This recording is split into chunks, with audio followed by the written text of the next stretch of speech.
Very good morning, everybody. Let me welcome all of you for the Learn workshop. This is actually about network security. If you can remember, we had several workshops last year. During those workshops, people are asking, we want to have a security workshop. We got opportunity from funding support from SEAT Connect project, which is most of you know what it is. That is, if you can just search about SEAT Connect, you can learn about if you don't know. I'm very happy to see most of the people are here. There are a few new faces as well. So actually, this is on your request. We have selected, out of many workshops had in this project, we selected the security workshop on your request. So with that, let me welcome all of you once again to the Learn, as well as let me welcome our beloved resource person from EPINIC, Mr. Warren Finch, as well as Subhashini Katugasai. Warmly welcome both of you to the workshop as well as to the country. We believe that also we hope that this 5 days workshop, this is going to be very useful for all of you.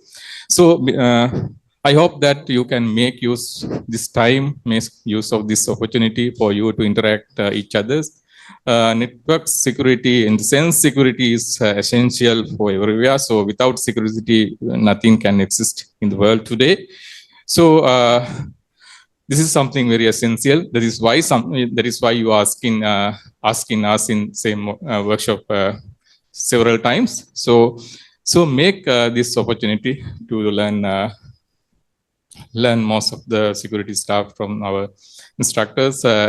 Also use this opportunity to collaborate and also communicate and share your knowledge with colleagues. We have a lot of people around. Also, we have our Learn technical team as well. If you have any questions, queries, you can come to us as well, not only regarding the security, but also regarding any other related matters of networking or systems. You can come to us and talk to the technical team as well. So make use this 5 days, get maximum out of this. So with that, I wish you all very great workshops during these 5 days. Thank you. So I'm going to start off today with doing an introduction to what we hope to do over the next 5 days. So I'm going to jump over to here. My name is Warren Finch. I am one of the APNIC full-time trainers.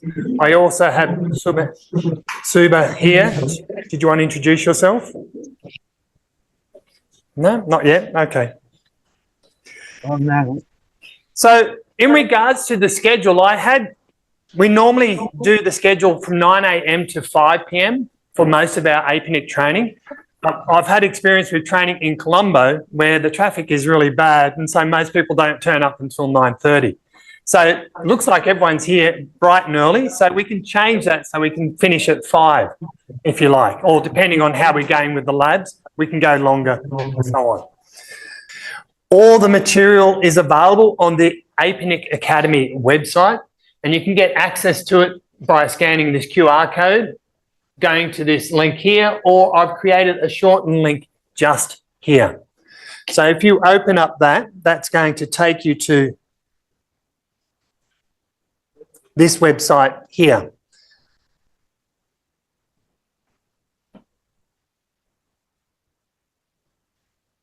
Once you're on this website, if you can't find it or you don't want to type in the full URL, what you can do is just type in academy.apnic.net, and that's going to take you to this homepage here, and you scroll down, you'll see the current upcoming events. So you can click on that link there. Next week, it will go to past events. So you'll need to click on events and go to past events. But that's how you're able to get access to this content. So you click on that. This will open it up in this view you scroll down and you've got this course materials page that you can click on. And then from the course materials page, there's this little blue square with double arrows there. If you click on that, that makes it full screen and makes it a little bit easier for you to read. So I'll update the schedule so that way it's reflecting 9 a.m. start, 5 p.m. finish. So we scroll down and this is all the resources for day one, session one. So we can go and have a look at that. We've got the PowerPoint slides at the top, some extra websites or resources that I'll get you to look at as I start talking about it, and then even more resources. As I said, cybersecurity or network security in general, there is a lot of information out there. And so in 5 days, I can't teach you to be experts. So I'm going to try and expose you to as much as possible, and I'll put resources here. If you have any resources that you find very helpful, feel free to share them with me and I can then put them up there as well. In regards to cybersecurity, no one can be an expert at everything and know everything about it. So sharing our information is one of the best things in regards to securing your systems, being able to have what's called threat intelligence and being able to share that information and resources. So some of you may be from different organizations, different networks. You might see an attack happen, and so you could reach out to your network and say, hey, are you seeing this same thing? And then you can come up with this threat intelligence. So that's what a lot of countries are realizing, that threat intelligence is very important for that. So has everyone been able to get access to this resource page? Can I get you to raise your hand to make sure that you've got access to it? Because I'll be referring to this multiple times today. Can I get you to, has everyone got access? Yes? No? Can you open that up, please?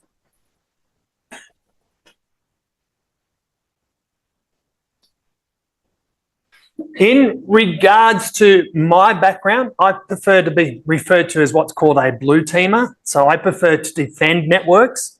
Then you've got another color called red teamer, where people like to attack networks. And they could be doing it as a way to find out what are the insecure components of your network. So to give you a start, if you go to this first link, Blue Team Cheat Sheets, I'm just going to open that up in a new tab. There's a PDF document here. It's a little bit old, but the base concepts are really helpful from that. So if you click on that, for whatever reason, GitHub doesn't load it up properly. So what you need to do is from the 3 dots here, if you click on the 3 dots and go download. That will take a little while to compile the PDF, but eventually it will download that PDF. So once it shows up, it should show that it's got this PDF notes. I click on save and that's going to come down. And if I open that up, it's a 151-page document with all these resources that this person's come across that they found as being useful for doing blue teams. So, for example, a listing of TCP UDP port numbers. Very important when you're investigating and you see attacks happening on a port number, knowing what that resource is. Then it talks about the TCP IP header information and so on. So there's a lot of resources that are freely available and I've linked to those for you. Now, with being a network security course, how many of you scan QR codes? Yeah, it's becoming very popular to just scan QR codes. A lot of countries are now doing QR code payment options as well. So should you trust that? It's not human readable, it's machine readable. So you don't know where this is going to redirect you at all. So I did some research back in 2017, 2018 and 2019. And you could potentially hijack this. So there's what's called QRL jacking. It's getting harder to do. But what I can do is get you to scan this, and it will then redirect you to a website that will allow you to download a payload and then redirect you to the original website that you were supposed to go to. And if you're using a mobile phone to scan it, how many of you run antivirus and other protection tools on your mobile phone? Not many. So it's a way of an attack on a system that looks legit when it's not. So you've got to be careful. The other thing is, this is a shortened URL. How do you know it's sending you to that link up there? You don't. However, tinyURL and Bitly have a resource where you can add in the word preview at the front of any shortened URL, and it will then give you the full length of that URL. For Bitly, you add a plus symbol at the end. So that way you can actually see where the URL is. Still doesn't mean that it's going to be safe, because if you're going somewhere where you don't know where you're supposed to go to, it could still be unsafe.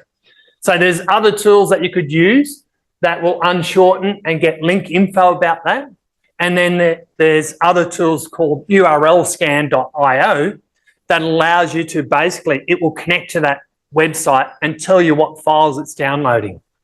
So you can be safe from that point of view. For after the workshop, if you have technical questions, we have a mailing list called communitytrainers@apnic.net. That mailing list is a list of community trainers like Suba and other community trainers that are operational around the Asia Pacific area. So they work for ISPs, they work for education institutes, finance sectors, and so on. And they run networks. They're operational. As I said, I'm a full-time trainer for APNIC. I've been with APNIC for nearly 6 years now, so I'm not as operational. So as the saying goes, if you don't use it, you lose it. So if you're not continually doing the daily job, I'm not as technical anymore. But you can send your technical questions to the community trainers at apnic.net, and they may be able to help you with that. Being a face-to-face workshop, things to be aware of: if you're not feeling well, make sure you don't come and share your cough or your fever, and also wash your hands frequently. Feel free to wear a mask if you feel comfortable to do that. This week, we're going to be using the Academy resources quite a lot. So academy.apnic.net for running some of our virtual labs. So we've got a whole heap of virtual labs that are based on cybersecurity and network engineering.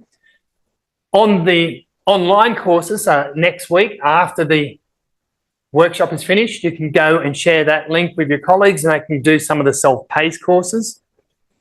And if you are wanting some other technical assistance, we can also arrange a meeting with you and have a look at, say, your deployment plan, or if you're deploying Wazoo after this week's workshop and you've got some questions, you can talk to some of us about that.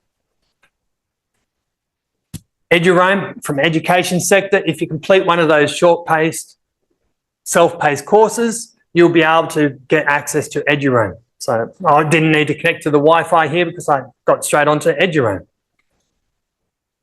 In regards to APNIC, we're a member-driven organisation. So if you want to influence how APNIC does things, you can join there. And our upcoming conference in September is in Wellington. I don't know if anyone applied for a fellowship to go there, but there's different conferences throughout the year, and we offer fellowships where we fly you there to go do a workshop or attend a conference. So keep an eye of that. We also have a generic mailing list called orbit.apnic.net, and inside that are different types of lists, and we have a cybersecurity list there. So if you want more technical information and resources, you can go and sign up there as well.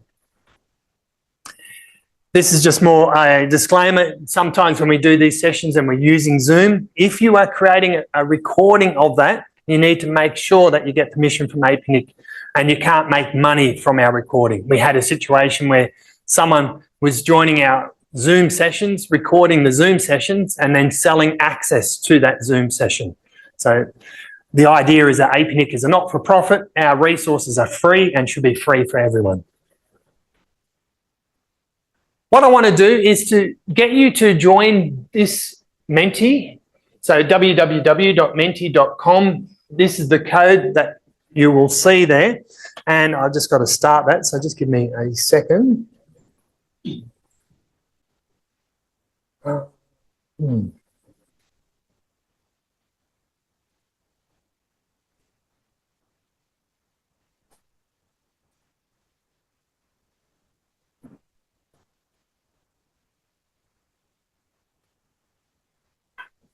So I'll get you to just join the Menti. What it is going to be just a few questions so I can gauge what level of experience everyone has and the level of familiarity with cybersecurity.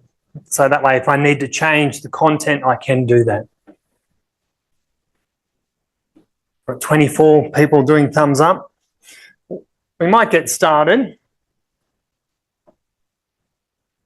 So let's start with a very simple question. Are you ready to start the workshop? Yes, definitely. Yes, but first coffee. I'm not really sure. No, am I in the right room? The idea is so you get used to just using the buttons first. I'm like that. First, I need my coffee or tea. I should have put tea there as well.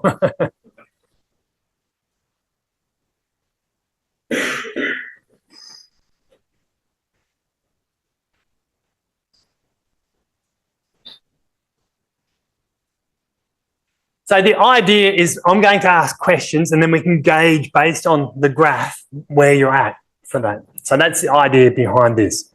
So let's ask a serious question.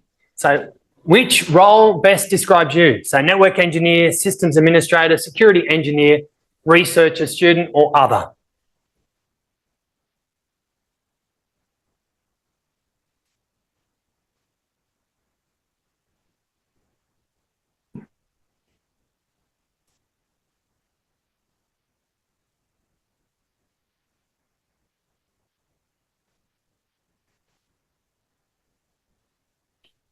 It looks like no one has any security background. So that's going to make it interesting for today.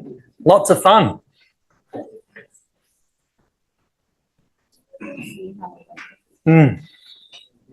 Majority is network engineer or other. I should have had a look at the list of what roles you had to see what your skills. So is that more, what's the others? Can someone tell me what role that would be? Everyone's quiet. Remember, I'm here to help you learn, and if you don't tell me what you want to learn, it's going to make it difficult. I'm not a mind reader, so we need to have interaction, and it makes it easier for you to remember things if you interact. Let's do the next question. So how long have you been working in the ICT industry? Not necessarily security. How long have you been doing this for?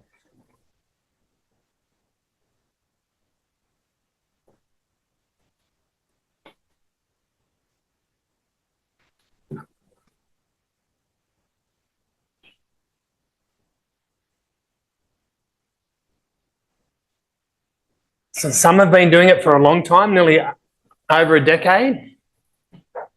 There's a few that are new to the industry. So we've got a wide or varied level of experience and skill level. So as I said, if I'm delivering content and it's too technical, ask questions. Without asking the questions, I don't know how to, I won't know that you don't understand. So make sure you do the interaction, ask questions if you don't understand something, because I'm sure there'll be someone else in the room that's thinking the same thing. I don't understand that. What are you talking about? So this morning, we're going to be looking at using the Linux command line. And the reason why we are doing that is because most of the labs will build on from there. So how familiar are you with the Linux command line?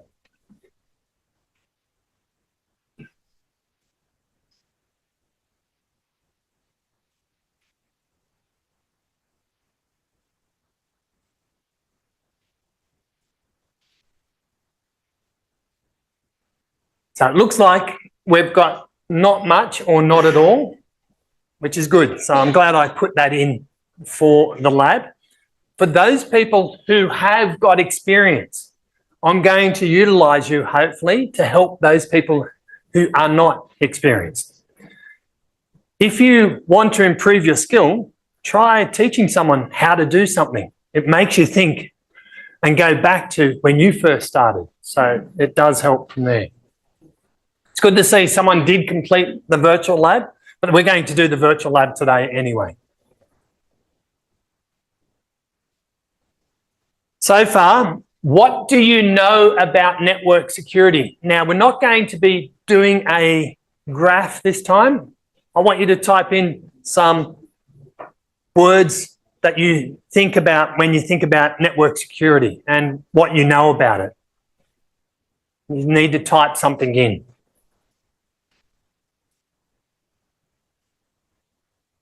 Might be something like, I know about network security because I've had to respond to an incident.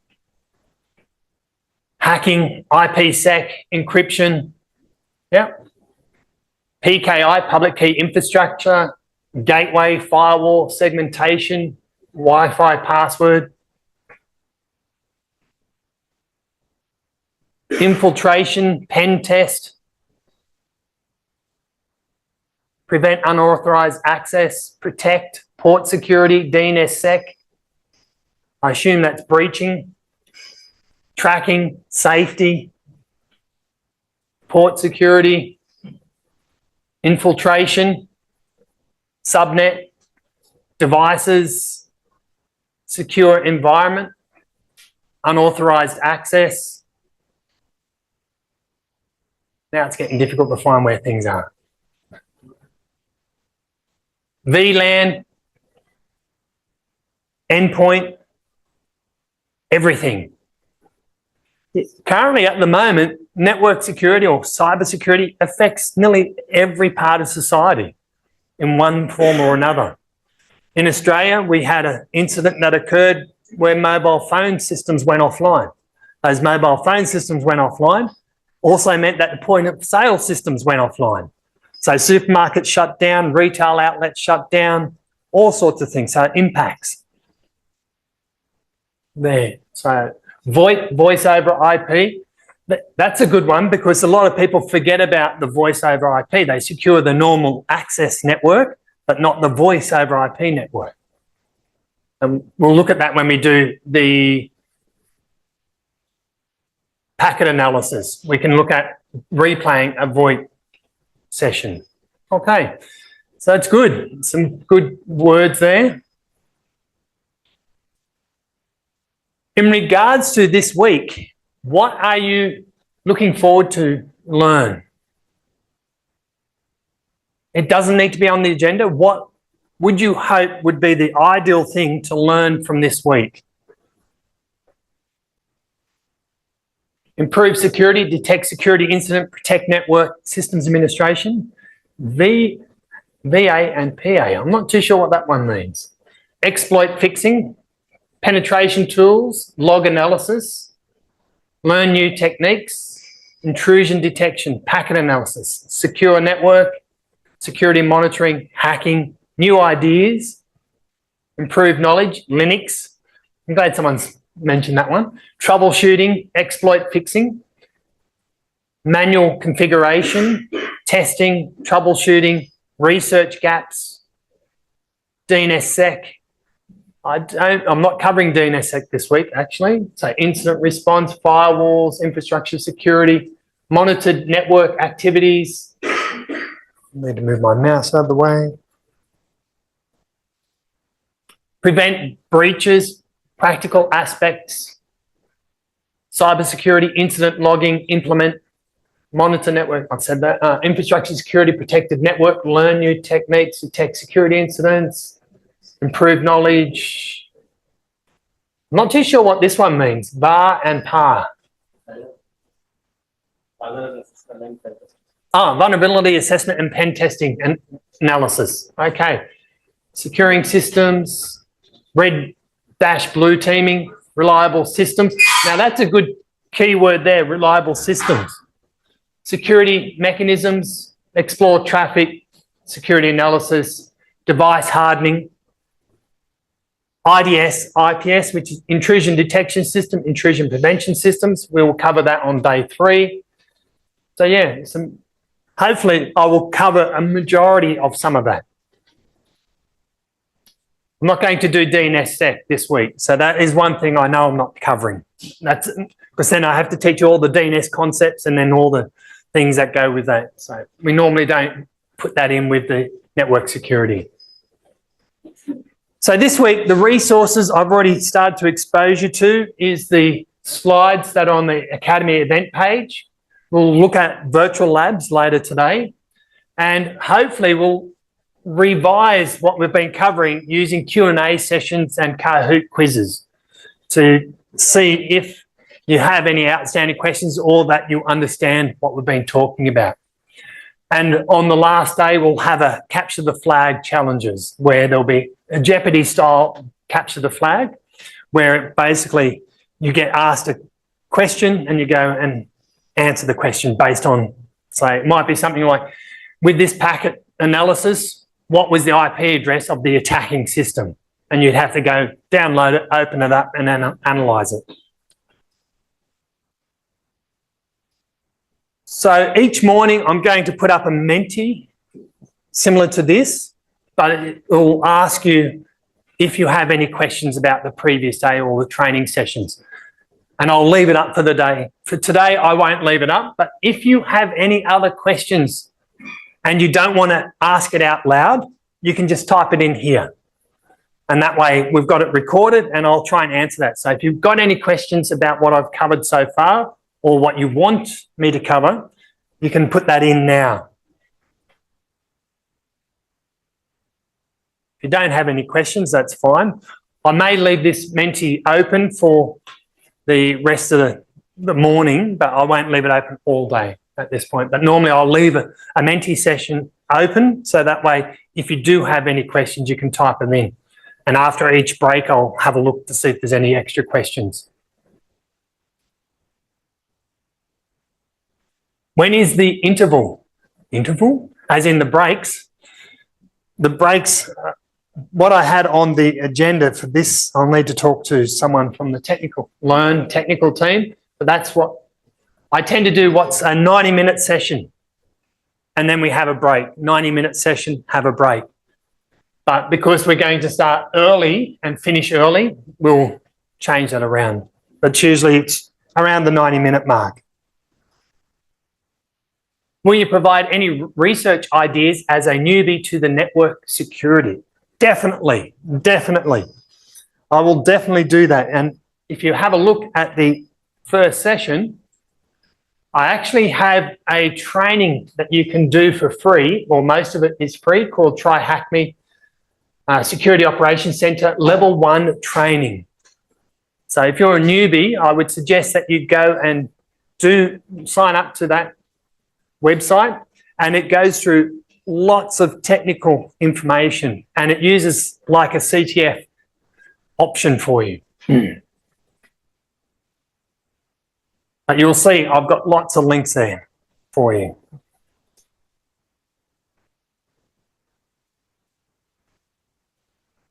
What is the teaching related to systems administration and its security aspect?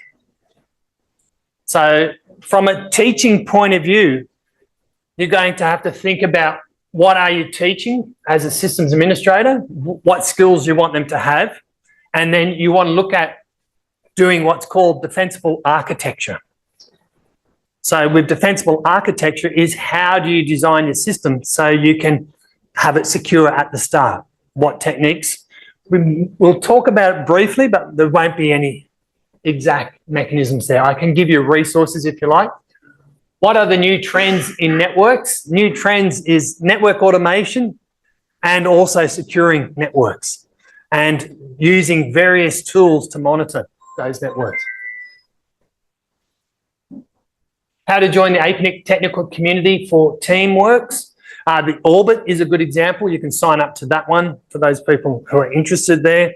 If you want to become a community trainer, we from time to time do recruit drives, and you can just look at the APNIC website on how to, for any vacancies there.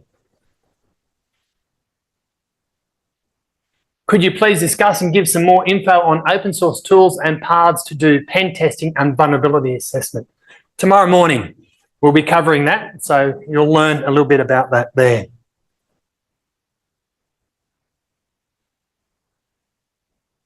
Can we attend foreign training sessions? Yes. So as I said, APNIC runs Zoom sessions from time to time. You can go to the events page and sign up to those. If we're doing face-to-face, you then have to pay for your travel to that face-to-face. But if it's a remote session and it's not invite only, you're welcome to attend any of our training. And I can give you resources to, APNIC is not the only people that give free training via Zoom and so on.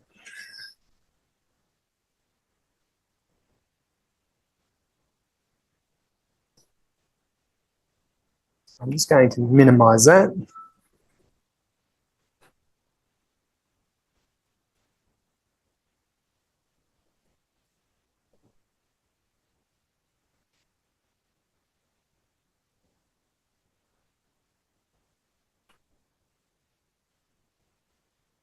So what we're going to do is we're going to jump to the first of our slides, and this is the information security overview. So this is just going to give an overview of information security and some terms that is related to that.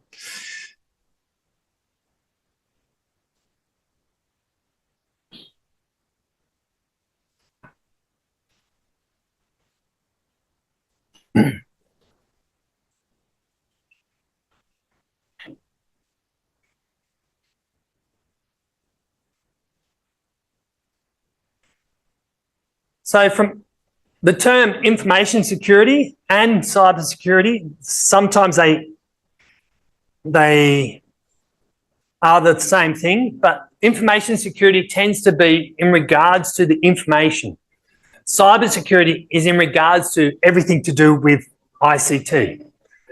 But the idea is very similar. You're basically trying to prevent unauthorized access, use, disclosure, disruption, modification, inspection, recording, or destruction of information. That's essentially what you're trying to do. And you're coming up with some sort of security management and business continuity plan if something does go wrong. And it will go through this process of prevention, detection, and recovery. So when you first set up your network, in the 90s, when I first started deploying networks, there was really no focus on prevention. It was more the focus on detection and recovery. Whereas now, more and more networks are focusing on the prevention first. And they still need this detection and recovery if someone has gotten into it.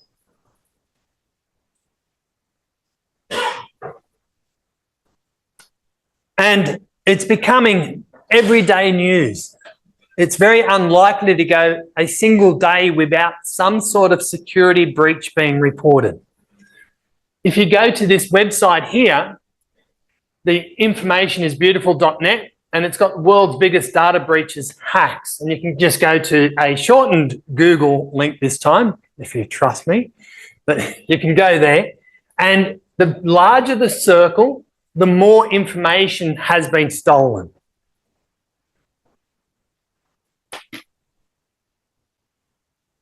So I'm just going to copy that link and I'll put that into the Zoom window for those people who are watching the Zoom.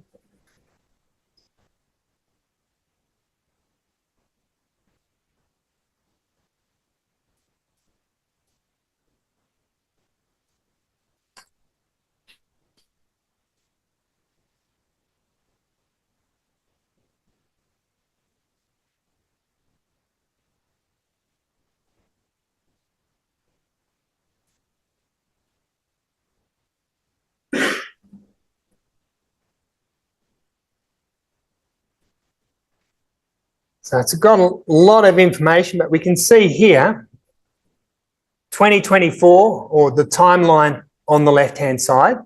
And as you hover over each one of those, it then goes into a little bit more detail about what sort of information was stolen. In Indonesia, approximately 279 million records lost. The ID numbers, salary and phone numbers of every single man, woman and child in the country was stolen. That's pretty bad. We go to Shanghai Police. Over 500 million records lost. A database containing records of over 1 billion Chinese citizens. That's a lot of information.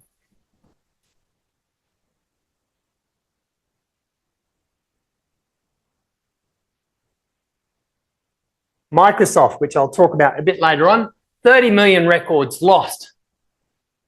They offered the database for $50,000, but Microsoft claims that evidence of compromised customer data. And if you can see here, we have Facebook. That happened a couple of years ago. So 419 million records lost. Several unprotected databases were found containing that. There was one that was this last week. So there's a lot of information about various types of data breaches that have occurred, and the information has been shared or is accessible online. So this is then going to cause issues for certain companies. So in the case of some companies, they could have broken the law. And so they now have regulatory requirements. They're going to have to pay fines. Their reputation is damaged because of these breaches and so on.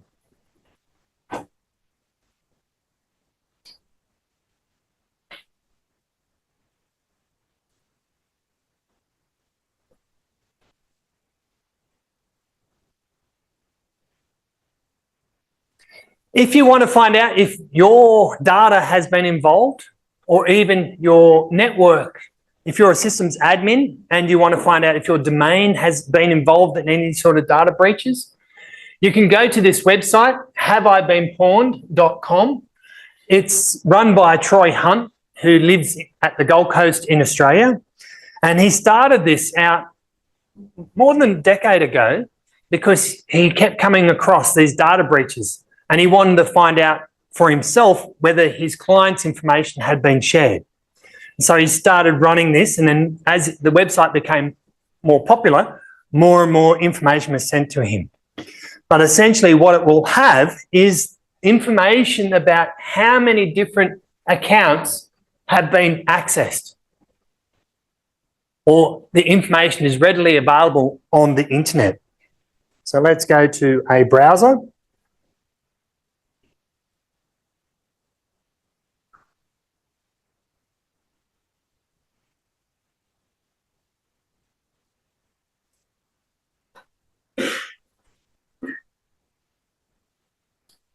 And it comes in, simple setup. What you can do is you can type in an email address, but now there's also mobile phones are being, the number itself have been leaked. So you can check that.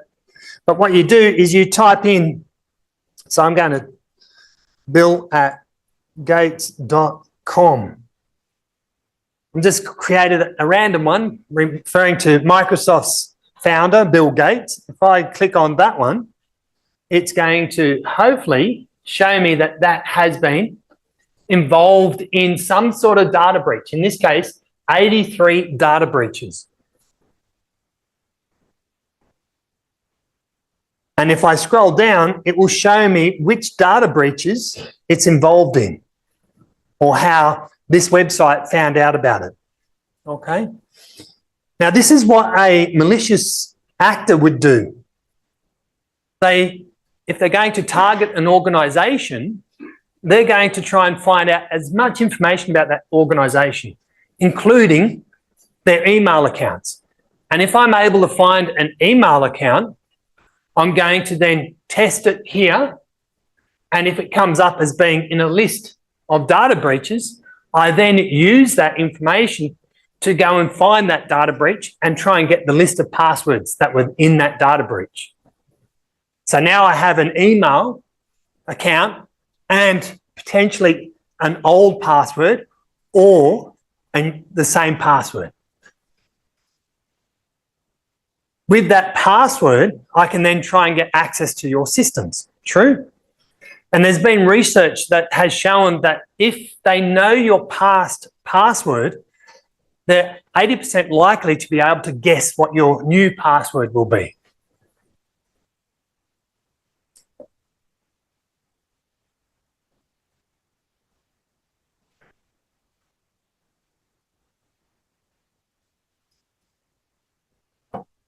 Now, if I type in a email address that is unlikely to be in there, so monday@candy.com.lk, which I know won't be there because I just made it up.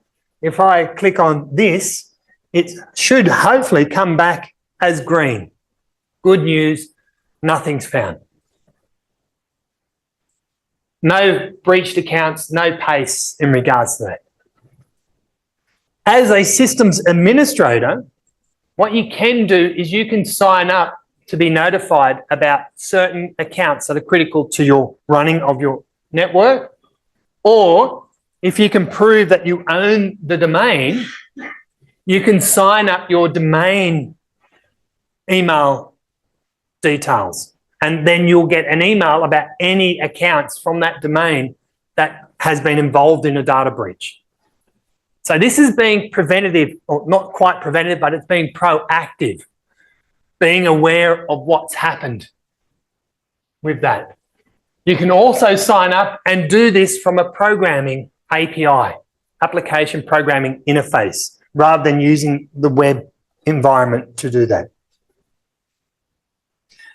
It's a very useful and handy resource, both for defenders as well as attackers.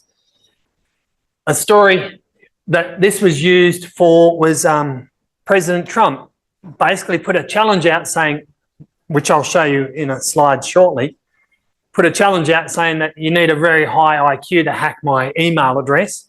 And so these three, they're referred to in the hacking circle as the grumpy old men. These three grumpy old men from Europe basically took the challenge on and compromised his account.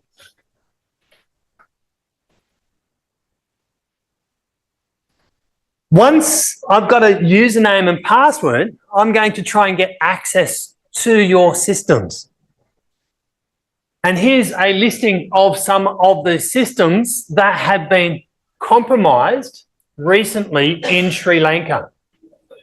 Now, normally what you can do is that you'll go in to the archive and you search for a domain and you could drill it down to your domain.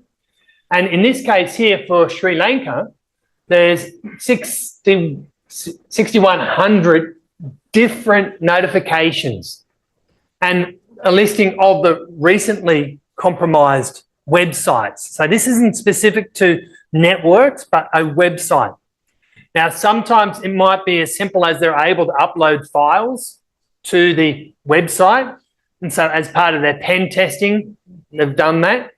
Or they've gone in and they've modified. So H means homepage has been defaced. M means that they've been able to do a mass defacement against that website, multiple pages, or they've gone and done a redefacement of it. Unfortunately, because it's using an iPage view, I can't get in and get a sample. I looked through a few of these and I just couldn't get a sample view of that with the new browser. But there are going to be compromises to the website. So even the American Federal Bureau of Investigation, the FBI's website, had been hacked. And they actually put the most wanted person as being the director of the FBI. I thought that was quite funny.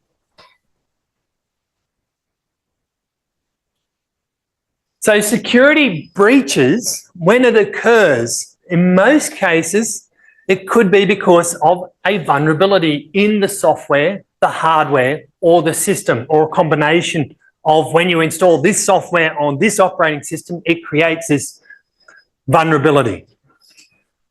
So if I'm able to figure out information about your internal network or your internet-facing systems, I can then use that to research vulnerabilities. And we'll do that tomorrow when we do our pen testing. But it's not something new. This has been going on for decades. The only difference is that more and more people are learning how to do it. And the option to be able to do it is easier because there's more tools out there to help you. How many of you have heard of ChatGPT? Artificial intelligence, yeah? So there's Pentest GPT. So someone's created a large language model where you ask it on how to compromise a system and it will help you. Whereas if you try doing that with ChatGPT, it goes, sorry, can't help you with that. And so it's getting easier to do that. So when you are looking at securing your system, you need to think about your asset. What are you trying to protect? Once you know what you're trying to protect, you will be able to then figure out how you're going to protect it. But the thing that you need to be aware of is that you've got your physical, your virtual, and you've also got your information, the data itself. Now, there was an incident that occurred last week, and the company involved in that said, oh, the data wasn't critical. Whereas the person who compromised it said, yeah, the data's critical. So it comes back to perspective as well. There is no right or wrong way on creating a network security plan or a security plan. It's just a better way of doing it. So you've got your asset, then you've got your threat. What circumstance or event will do a negative impact on that asset? And there's going to be intentional, so people wanting to get in and do malicious damage. You've got accidental, where someone accidentally deletes the wrong hard drive or formats the wrong system. And then you've got natural disaster, flooding, fires, and so on. Next term is vulnerability. Vulnerability is some sort of weakness and in the asset's design or the implementation. And they can be something like a software bug, some sort of misconfiguration, or even poor physical security. So, for example, the server rack that you've got there, there's a key in the door and the door is wide open. Can anyone see an issue with that? That's a vulnerability, isn't it?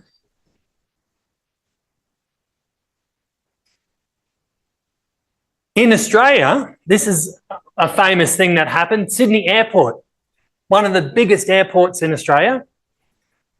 This went back at the turn of the century, so 2003. Two people turned up with a van, strolled in to the server room. They had the vests on, looked important, grabbed the server out of the rack, loaded it up into the van and drove off, never to be seen again. Physical security is bad in that case. Obviously, it'd be a lot harder to do it now, but back then, very simple. When I started doing pen tests for some companies in the 90s, we used to do that all the time. We would walk into the office, people would have their laptop and the desktops unattended.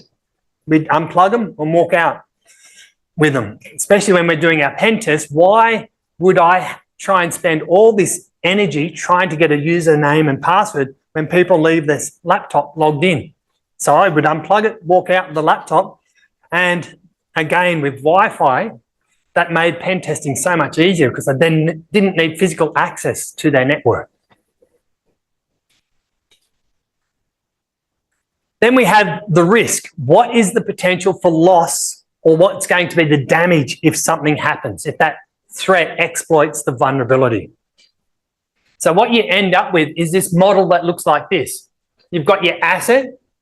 So you have your threat that's going to exploit a vulnerability. That leads to what the risk is, the negative impact, and that's going to happen to the asset. So an example here I tend to give is I've got a car. The car's vulnerability is if I leave the window open a little bit. So that's going to be my vulnerability. So the threat is someone walking by, sees the window open a little bit, they could then push the window down. The risk, depending what's inside the car. True? So if I haven't left my laptop or my wallet in the car, then there's not much risk there. But it could be the radio that's inside the car. The risk could be the radio gets stolen. So when we're doing our security design, we need to think about all the assets we've got so that way we can start protecting them. But how many computers do we have in here? If we then spend $1,000 on every computer to secure it, it becomes very expensive. So you need to prioritize what you should fix first. And they do it using a threat model. So you have your risk equals threat times the vulnerability. Or you can include what sort of asset it is, how big a threat it's going to be based on that. So we tend to use this formula that looks like this. So you've got your risk equals threat times vulnerability. So if I had a hairdresser and they basically had one computer on their system, the likelihood of someone being able to compromise that system, the threat, I give it a rating of about 5. If they've got some sort of open vulnerability, I give it a rating of 6. So the risk total is 30. And that's just a one computer system. Now, if I was a bank and it was my ATM, I might give that a higher rating, even though it's got the same threat and vulnerability. So I'm going to then use this asset to then increase that scale. So if I was a bank and I had an asset like the ATM, or with the hairdresser, it might just be the laptop, that's 2, but with a bank, it might be worth more. So a rating of 10, the ATM. And so that now means that's 300 for the same calculation. So as a bank, I would try and fix that as soon as possible. So you do that for all of your assets. You come up with all the threats and vulnerabilities, and you create what's called a risk matrix.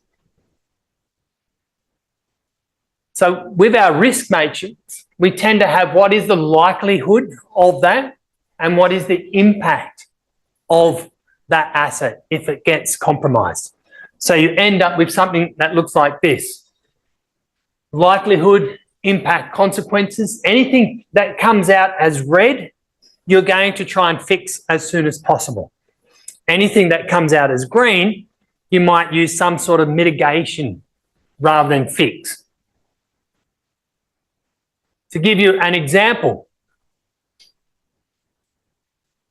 I've got a picture here with different types of holes. Let's start in the bottom left-hand corner where I've got a pothole in the road and it's got a little bit of water. It's going to be a low likelihood that I step in that pothole because I can step over it. But if I do step into it, I'm just going to get wet shoes or wet feet. So it's not going to be an impact that's going to cause any issues. Whereas when we go up here, we have a pothole still, but it's quite long. So I can't step over or jump over it.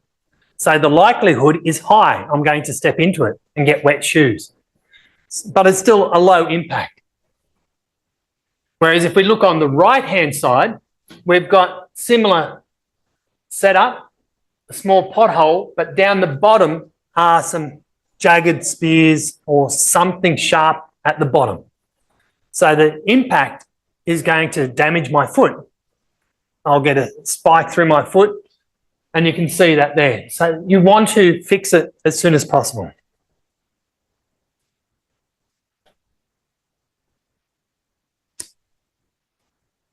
Luckily for us, when there is a vulnerability released to the public, there is now called a Common Vulnerability Scoring System, CVS. And what they will do is that they're going to add a severity score. If it gets a base score of 10, that is bad. It's usually between 0 and 10.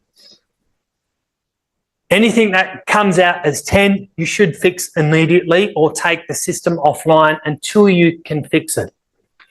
But what they take into account are the different attack vectors. How complex is it to implement the attack? What sort of privileges are required? And any user interaction. And then what happens when we talk about the CIA model, which is confidentiality, integrity, and availability?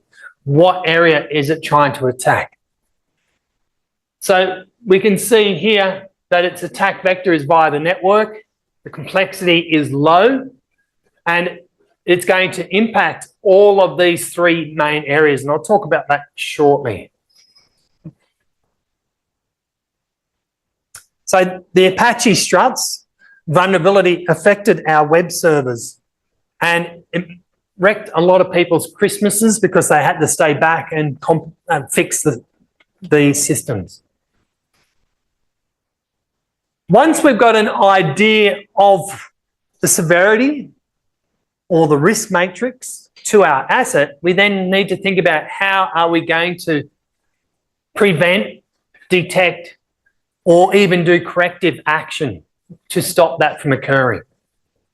And there's various ways of doing that from a physical, technical point of view. Even governments now are creating legal compliance frameworks for doing that. So in Australia, they have what's called the SOCI, and that's Security of Communication, Critical Infrastructure. So SOCI, Security of Critical Infrastructure. So the government has deemed certain types of businesses as being critical infrastructure. So the airports, as an example. So they now have legal compliance to keep their systems secure. And then you can use administrative or procedural ways of keeping systems secure. A good example of that is a user password policy.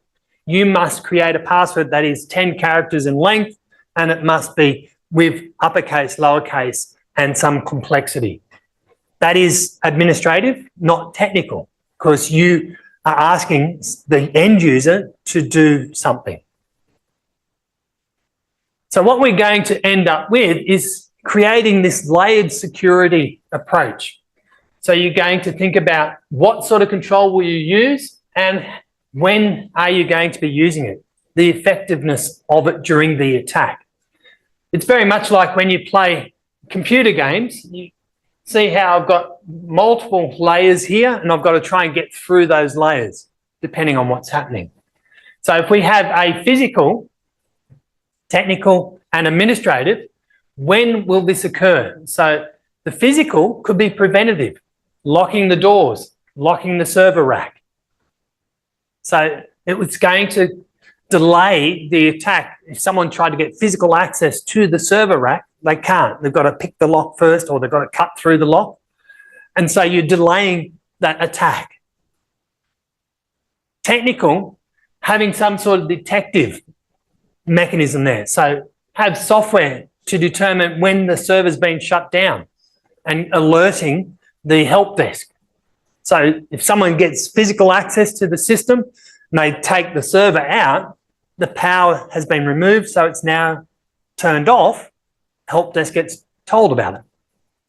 So they've now detected.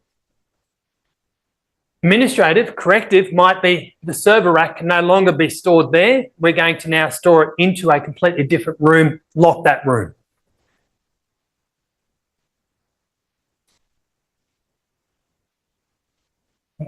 So what we end up doing is that we use these different mechanisms to create multiple setups.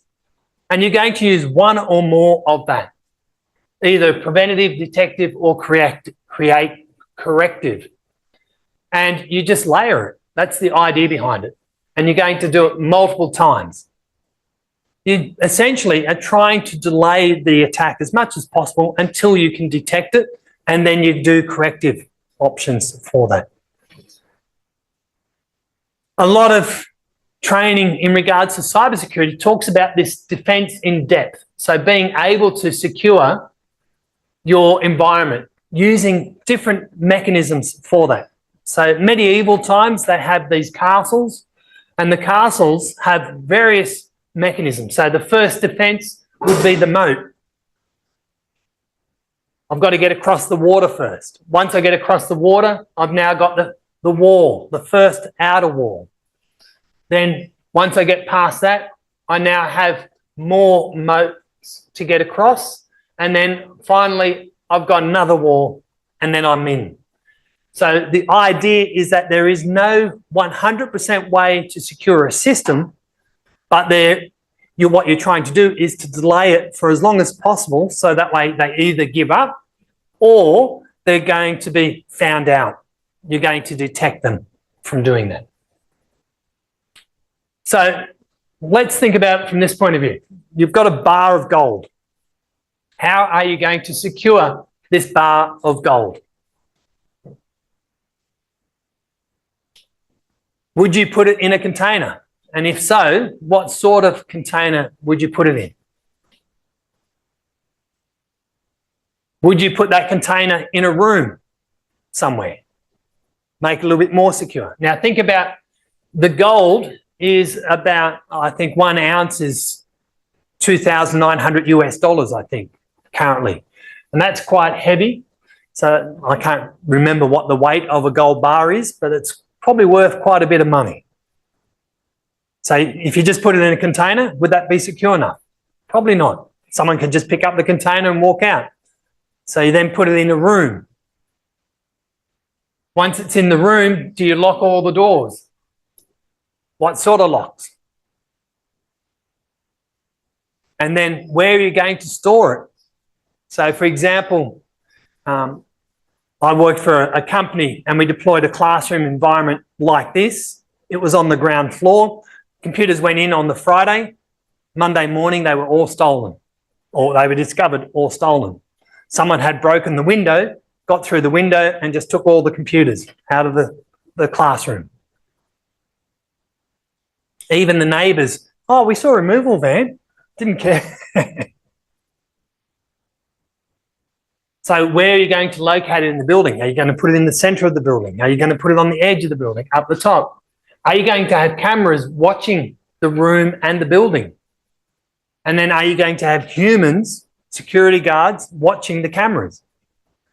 All of these are reasonable options to do. The disadvantage, though, each one of these are adding to the cost of protecting. True? So eventually you'll get to a point where it's going to cost you more money to protect it than it is to actually own it. So you've got to think about that.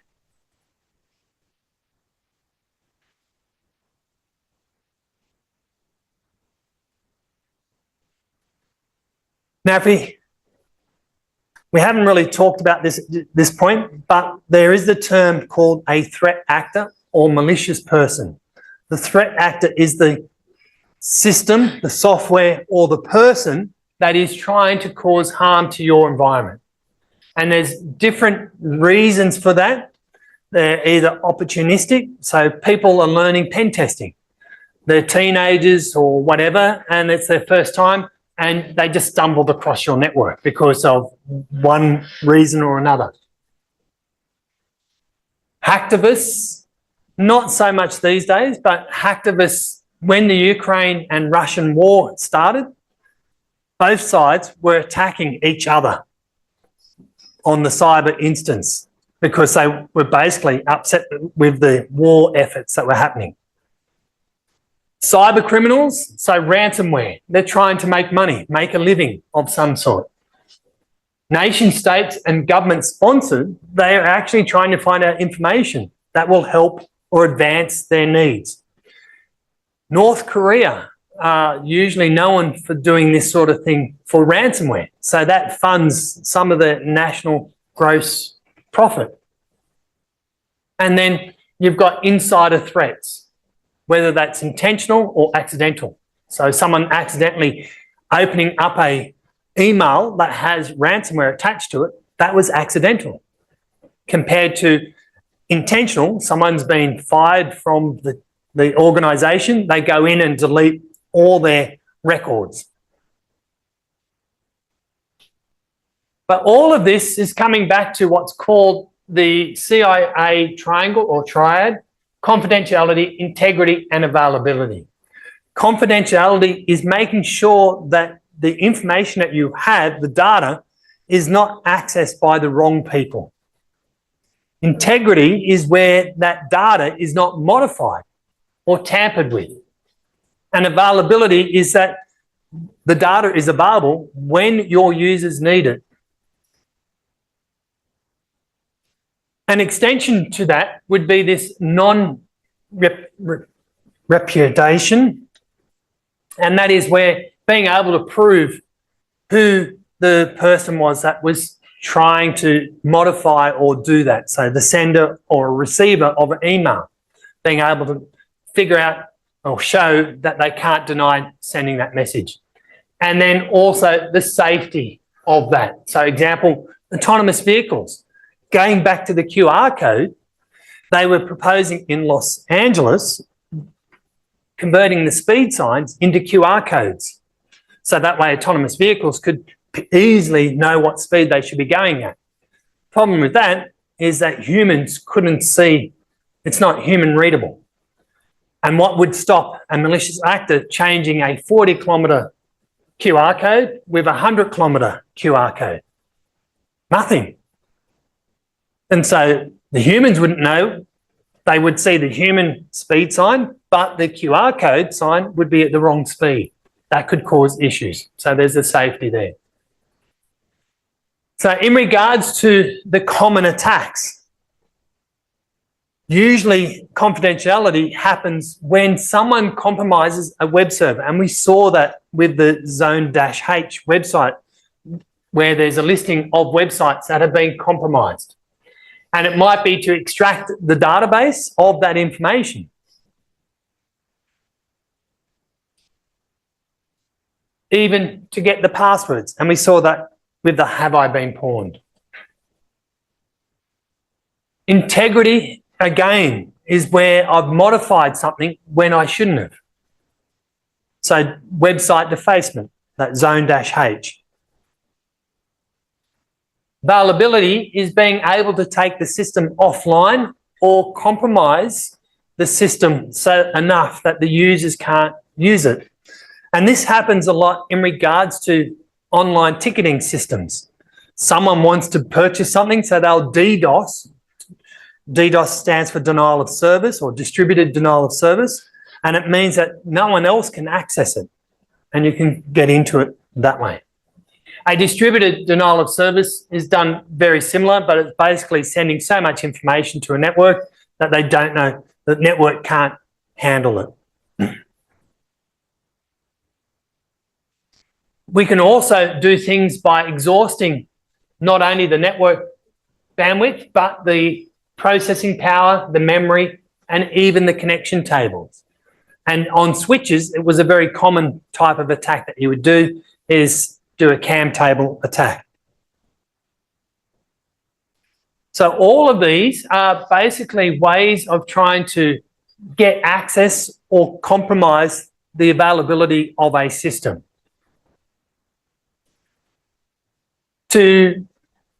I'll go into more detail in the next slide, but some mitigation or defenses that you can use for confidentiality is access control, making sure that who has access to the system is authorized, making sure that you lock the doors. And encryption also helps with that as well. So the information that's being sent across the network can't be eavesdropped So it can't listen in or capture that traffic. Integrity, we'll look at this maybe a little bit later on, actually, when we do the what was a server, but hashing, encryption, they're a way of knowing if a file has been modified. Encryption means that when it's at rest or being sent in transit, it can't be looked at. And digital signatures are a mechanism to be able to prove who sent it or who modified it. And availability, you can add in extra hardware for redundancy, have high availability, making sure that the systems are patched. And then if something does go wrong, you have some sort of disaster recovery or business continuity plan where you can get the information back as soon as possible. Any questions? A long time, 5.5 decades. But from the networking point of view, a lot of organizations started off with 1 or 2 computers that weren't interconnected. Then they started creating some sort of connection. So they create this LAN connectivity. From the LAN connectivity, you start wanting more and more applications and going online on the internet. So it's now going from a LAN only networking environment where you only had to protect the inside or the physical access to where you're using the internet and you've got this cloud-based. So your concept of what a network is has expanded. It's now including infrastructure that you don't own anymore. And you've got to figure out ways to secure that. And so you need to think about the different security mechanisms for how the internet evolves. From a security operations center, they had this concept of SOAR. And the idea is that when you first start looking at developing a security or a protection for your network, most organizations are going to start at level 1, where they're unaware of what they need to protect or why they need to protect it.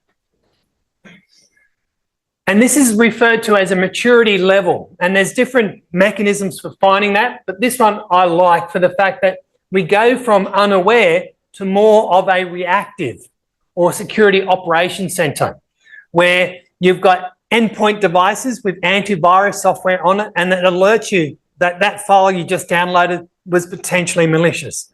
So you then get reactive. Proactive is where I'm going to try and stop things before I even get them on my system. And an example of that in the Microsoft environment is where we're doing what's called application whitelisting. Application allow listing. So I only allow these applications to connect to the internet. Or I only allow a block list where I block everything but only allow one application. And then as the threat intel gets better, you're able to start predicting who are the people that are targeting your organization. What sort of behaviors is not appropriate for your organization. And that's where you start using artificial intelligence and you build out a better security model based on that. Where most organizations tend to fall is somewhere here, maybe up at the top range. But if you haven't even started your security journey, you may be down at this point here. In Australia, we have an Essential 8 framework. And that Essential 8 framework basically is saying, if you meet these, you are at this maturity level. And it's like a checklist for that. So let's go through some of the recent incidents. So just last week, Dell had a breach where over 55 million records were stolen, or 49 million records, sorry.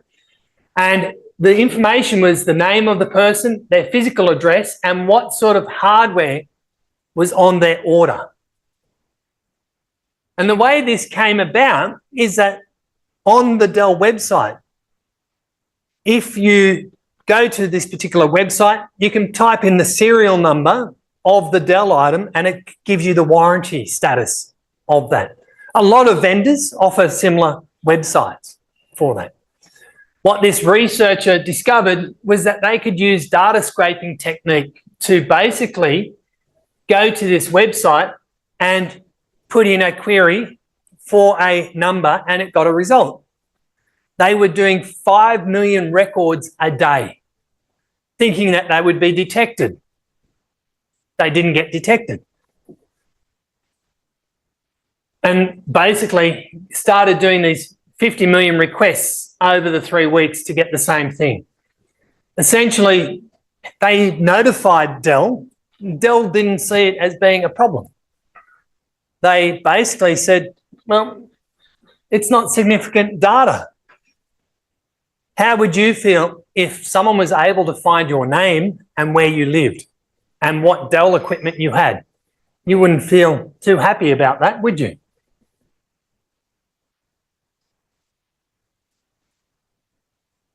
If we have a look at other recent events, there's always news about different types of things happening. So going back to March, there's this different types of attacks that are happening. Iranian hackers, Russian hackers, the Indian government's energy sector was breached. The US Department of Justice indicted some of the Chinese hackers that attacked EU members. And Canada had to pull its finance system offline because of ransomware. So it's not limited to one country. And that's the thing in regards to cybersecurity, is that the internet is not bound by country. I've got access to any device that is connected to the internet. Doesn't matter where it is located in the world. If it has public access to the internet, then I can potentially compromise that system. I don't know if you can see this here, but I've gone to Surfshark and they've got some data breach monitoring software that they use. Again, this is Surfshark's information, but what they've got in their database is that there's over 7 million breached accounts, and apparently there's 33 breaches per 100 people in Sri Lanka. And there's a 1,201% increase over data breaches since end of last year for the first quarter of this year. That's a big increase.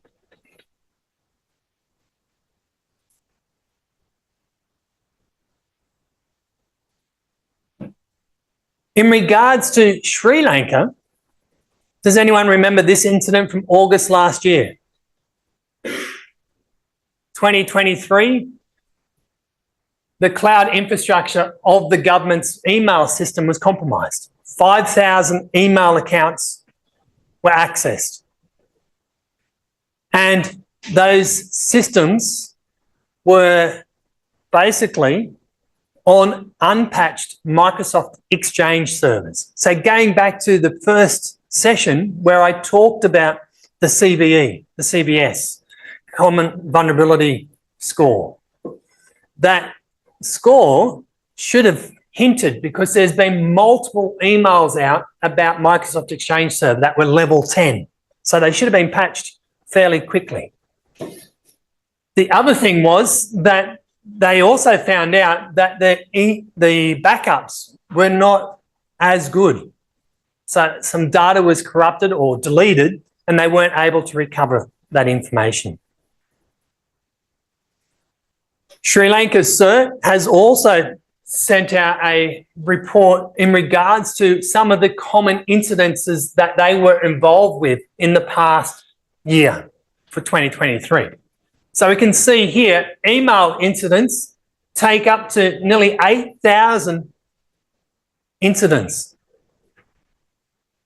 And social media is over 20,000 incidents. There's other types of reports that have happened, but again, this is what's been reported. Some people and some organisations do not like to report that they've had a compromise for the fact that it looks bad. or they don't even know how to report it. Think about your relatives, your mother, your father. If they had a ransomware, would they know what to do? If they had a malicious email, would they know what to do? During COVID, there's just too many to list. So 21, 22, there's a whole heap of ones that have occurred. But if we go back to 2020, there was a very significant attack. And this is where the supply chain attack came into focus. A supply chain attack is that I want to get into your system. So I figure out what software you use or what programs you use. And so I then go and attack that system. And that then means that once I've got a foothold in that system, I now get into your system. And there's a few things that have happened in the past for that. And so with this one here, SolarWinds is this tool that you can use to manage your network. Look at how well your network is performing, monitoring updates and so on. And so what this attacker did is they basically compromised the installation file of SolarWinds on a particular instance of it. And it was targeting the US government, particular clients. Once the malicious actor was able to get into their system, they had full control because a lot of the SolarWinds had admin rights over endpoint devices and servers. Palo Alto, they have this Unit 42, which is a security research part of Palo Alto. And they basically created this playbook to be able to detect and defend against the SolarWinds. It's a great resource, and I've put a link here to their GitHub there. So it makes it easier. So a playbook is like a checklist of what you should do if an incident occurs. Going back further, there's been attacks against Cisco, the F5 appliance, Microsoft again, and zombie VPNs, where basically being able to have VPNs through systems so that way the malicious tracker, the malicious actor can hide their footprint. All of these two, or actually these top three, that's been occurring all last year in 2023 as well. You'll always see some sort of news about Cisco vulnerability, F5 vulnerability. And as people are securing their network with various systems, those systems are now becoming targets to become the next thing that you can compromise or get into. From a cryptoware or cryptojacking or ransomware or malware, there's a tool called Lucifer. And the idea is that this malicious software was installed on the server and it started mining crypto coin. So some sort of coin, in this case, Monero. And then it also acted as a command and control center, and it allowed itself to do self-propagation. And it used a very old exploit on Microsoft, which was actually developed by the National Security Agency in America. They did that to basically compromise nation states or other criminal networks using their software. But ironically, the NSA got compromised, the software was found, and then it was leaked onto the internet. So now a lot of criminal gangs will use that software as part of their ransomware tooling. And we can see there's a whole heap of other types of ransomware attacks that have happened against big organizations.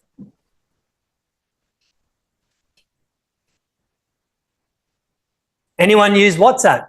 I heard Andrea talking about that there's a WhatsApp group. Well, there's a tool, various tools out there where, because WhatsApp uses encryption, in some cases it wasn't end-to-end, it's now end-to-end, but A lot of governments want to listen in on WhatsApp conversations. A lot of police want to listen in on WhatsApp conversations, as well as malicious actors. And so what they created, this particular tool here, was able to exploit a voice call. And that meant that you didn't even need to answer the call to get compromised. And there's been a few attacks on both Android and Apple phones where you don't even have to do anything and it will compromise it. So I can send you a text message to your Apple iPhone when you're asleep.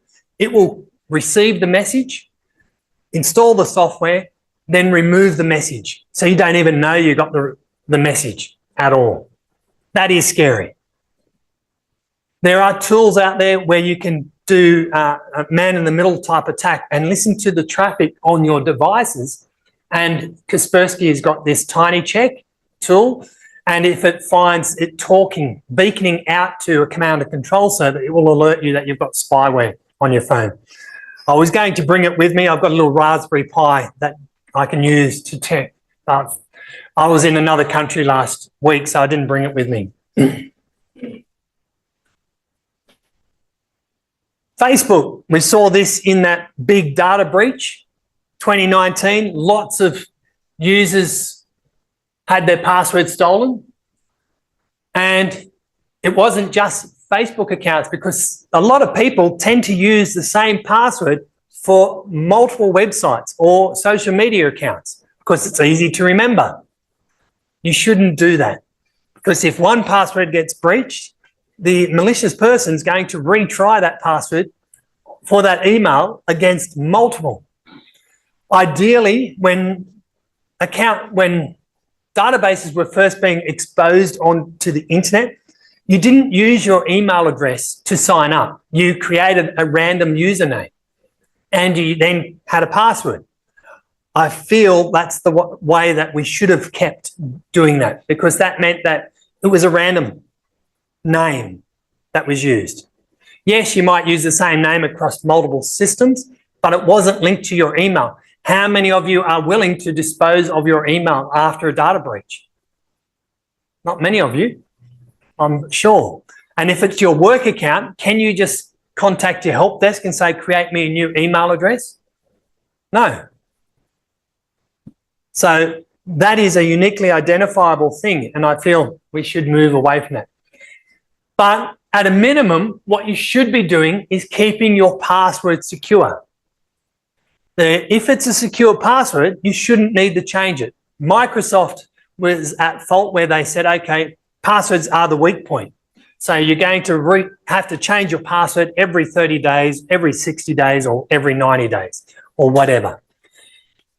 But a lot of people would then, in browsers, would have saved this password. How many people save their password in a browser? You shouldn't do that. There is attack against password managers in browsers where I can send a request in a hidden JavaScript on a page, and your password manager will respond in clear text with that password. So I now have your username and password for a site. So that is a problem there. You should always have a password manager to keep it secure. 2018, there was attack against the routers, and there's also one against a router this year, and I forgot to put it up in as a recent event. But the idea is that your routers are your gateway to the internet. So if I'm able to compromise the router and take control of your DNS, take control of the traffic as it goes through the router, I can now inject extra packets or modify the packets. True? And there's things like transparent proxies. So that way, even if you have set up encryption, I can have it so that way the router is where your system connects to. And then from the router, it connects to the website encrypted. So at that point on the router, it's all unencrypted. So I can read your messages or modify your messages. And so there was a whole heap of compromised MikroTik devices. And it basically replaced one of these DLLs and allowed me to get screenshots, your network info, your passwords from your browsers, and whatever you typed through that system. It got so bad that anyone heard of the term white hacker, black hat?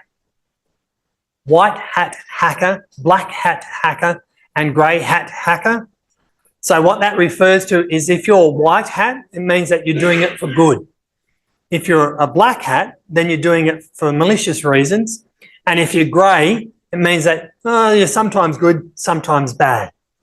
And so there was a guy in Europe who saw all these compromised routers and he was sick of the ransomware being spread and so on like that, that he went and compromised 20,000 routers, patched the routers, and then left a message saying, I've fixed your problem. So he didn't ask permission, so that's unauthorized access, but he then fixed the problem that was good for the solution of the stability of the internet. So was that good or bad? Some people would argue it was very bad because he compromised the system and installed software on there that he shouldn't have. But at the same time, he fixed the problem. The other thing is that not all vulnerabilities are software-based. This one is the actual processor in your servers, in your laptops. And these allow me to take control of the hardware processor. And if I can take control of the hardware, doesn't matter what software you've got running, I can then inject different things in there. And this keeps popping up, like there was an alert sent at the beginning of last year about this still. This NotPetya ransomware or wiper was a type of ransomware that wiped your system and asked for Bitcoin, and it ran on Windows systems. Again, this was an example with WannaCry. This was a more advanced version of the WannaCry ransomware. And the WannaCry ransomware used that NSA tool to compromise an accounting system in Europe. So this is a supply chain attack. That accounting system in Europe, they went in, did a supply chain attack, compromised their update server, compiled their own version of the update, injecting their payload, and then all these systems would download the update to their system. Being a finance system, of course, they needed to update, and it then encrypted all these systems. It impacted as far wide as the United Kingdom. Healthcare was shut down, banking systems were shut down. In Europe, all supermarkets were shut down, banking systems were shut down. And what happened, this security researcher in the UK discovered that this particular ransomware had a kill switch. And the kill switch is basically where you can turn it off. And the way they did it was that it was calling out to a particular website. And if that website had a particular page on there, it would then turn itself off. The problem was the malicious person hadn't registered that domain. So the researcher went and registered the domain, created the page, and it stopped it. So that was lucky. From a cryptography point of view, sometimes the configuration or the implementation can have issues as well. So MD5 is now seen as a weak system for cryptography because it can be easily broken.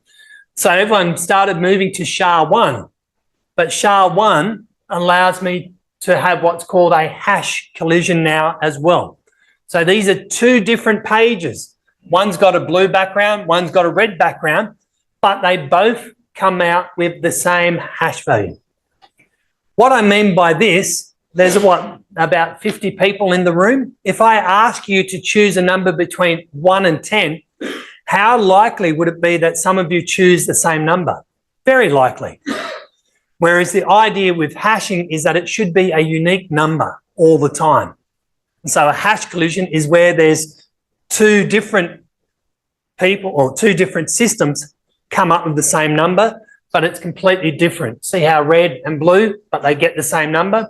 Whereas if we do the calculation with a SHA-256, it's completely different. So it's a longer number. And the reason why it occurs is just like that example where choosing a number between 1 and 10, the likelihood of getting the same is very high. But if I said choose a number between 1 and 1 million, the likelihood is going to be less, a lot less.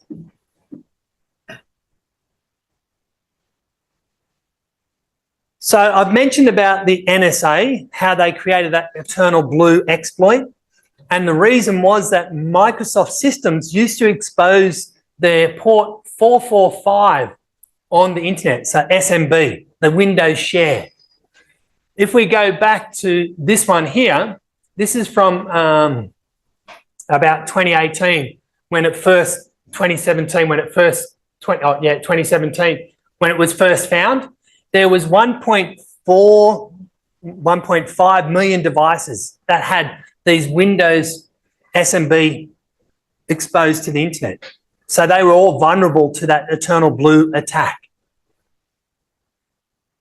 Looking at 2020, 3 years later, it actually went up. You'd think they would have learnt from all the ransomware attacks in those 3 years, but no. And if we do a search today, it would probably be interesting to see what happens there. How many people know about Shodan? So I'll get you to go back to the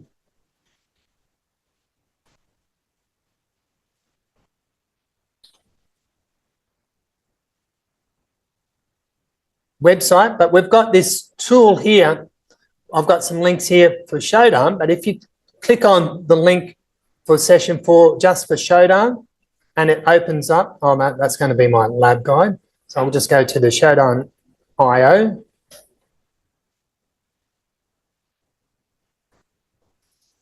What this is, everyone's heard of search engines. A search engine like Google allows you to find information about a website or a topic and lists all these different websites. Shodan is a device search engine. So it looks for information related to devices that are connected to the internet. It's been around for over nearly 2 decades now. And at the start, it was a great tool. It was free to access, it was open and accessible, but because it was a great tool, guess who liked to use it as well? The malicious actors. So now you need to have credits. If you have a registered email account that ends in .edu, you can sign up for free and you'll get so many credits a month for that. I'll put a link in later on. But if we go to port equals 445, or actually it's not equals, we can just do a colon.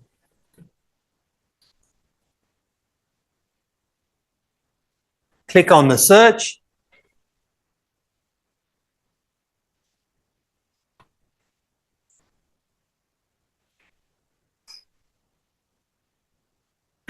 Because that one's a very sensitive one, now it's asking you to log in. I'll just go over to my other system where I'm already logged in.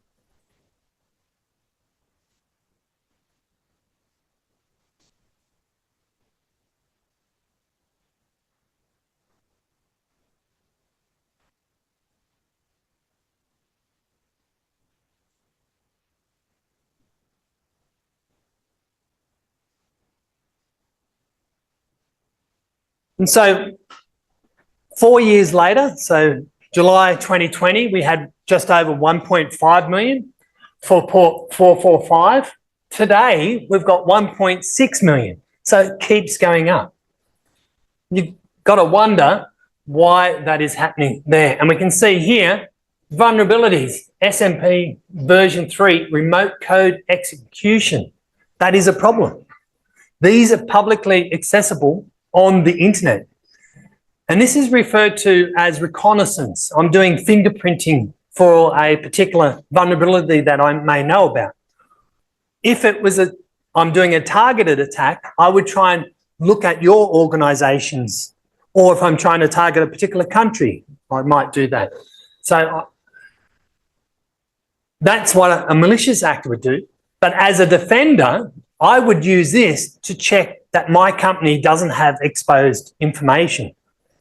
So I would go in and try and find my address block, and you can drill down to a particular country who's got the top. So in this case here, we've got Google LLC. So that to me means that it's more the cloud instances. Someone's gone in and deployed all these cloud servers, but haven't secured the cloud servers from that. We can see when the database was last updated for this particular IP address on the right-hand side, so 13th of May, 2024.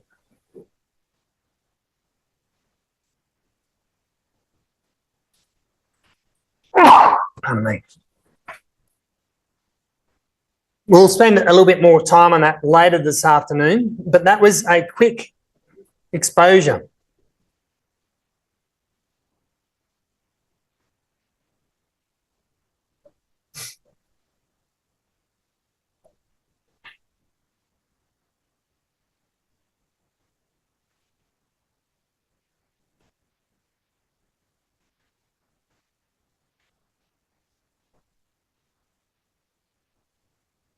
Once I know of a particular IP address and a company, I could then try and do a search on the email.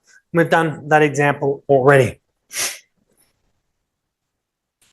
So we are trying to protect our assets, but then we need to think about who are we trying to protect them from?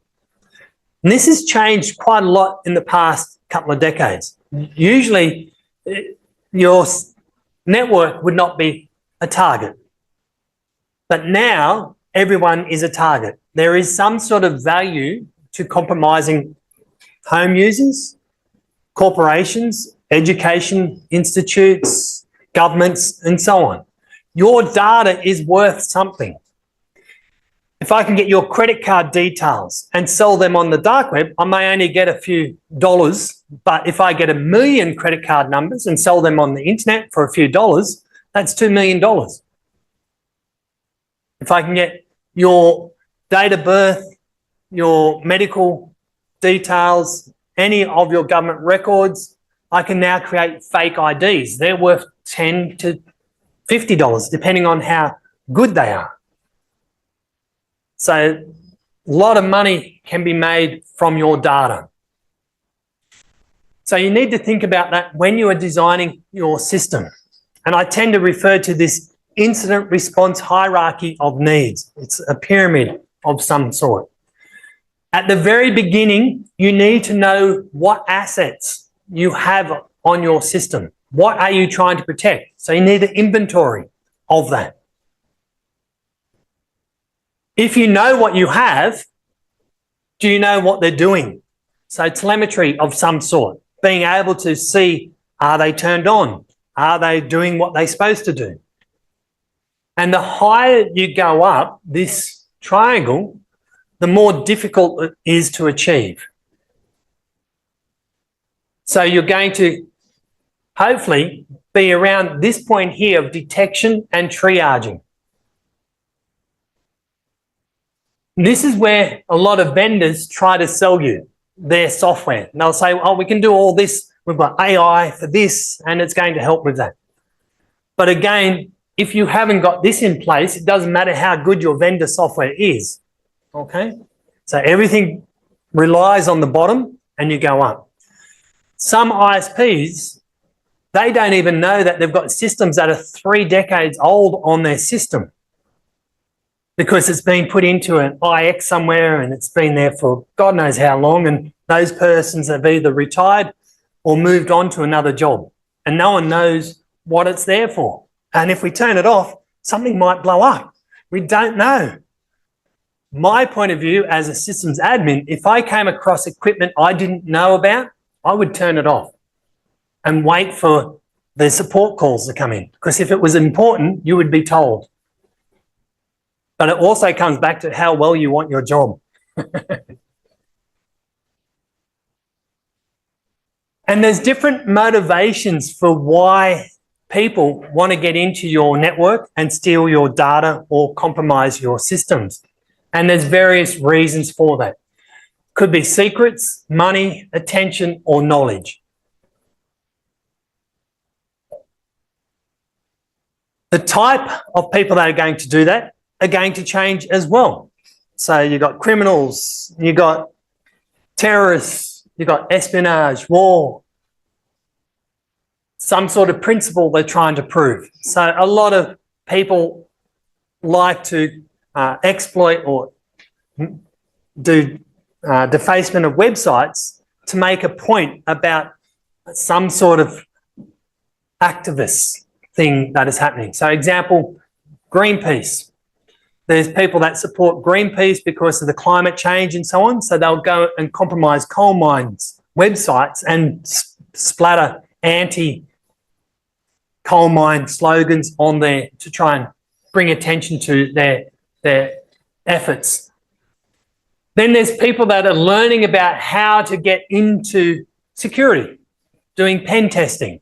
And so they've learnt this new fancy tool on scanning the network, so they just use it on the public internet, not really knowing what they're doing and the damage that they can cause. Then you've got the criminals that really want to do some sort of money-making scheme. So that money-making scheme might be, if I'm able to compromise all these computers in this room, I can use that as part of a DDoS attack system.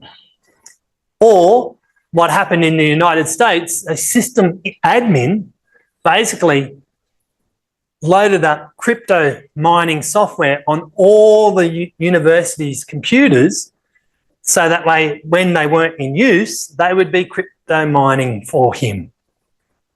Not a good thing. Only problem is that the software went a bit rogue and it started doing crypto mining all the time. So that he got found out. And I've already alluded to the nation-state adversaries wanting to compromise different organisations for knowledge or influencing campaigns and so on. But the level of skill and the degree of focus is going to change based on the types of attacks they're doing. What I mean by degree of focus is there's been a nation-state actor that took over 5 years to get into a network. And then they sit there for a long time. But if you think about the script kiddies, they're sort of just doing it for opportunistic or the joys of the hack, being able to learn something. Whereas advanced persistent threats, or APTs, are going to be highly skilled and they're patient. They've got days, months, years to try and get into your system. Sometimes target attacks are not like that. They've got a short amount of time. So in regards to a pen test, your company will come to the pen tester company and say, we want a pen test done, and you're going to define a scope. Which systems are you're going to try and get into and how long you've got to be able to get into those systems.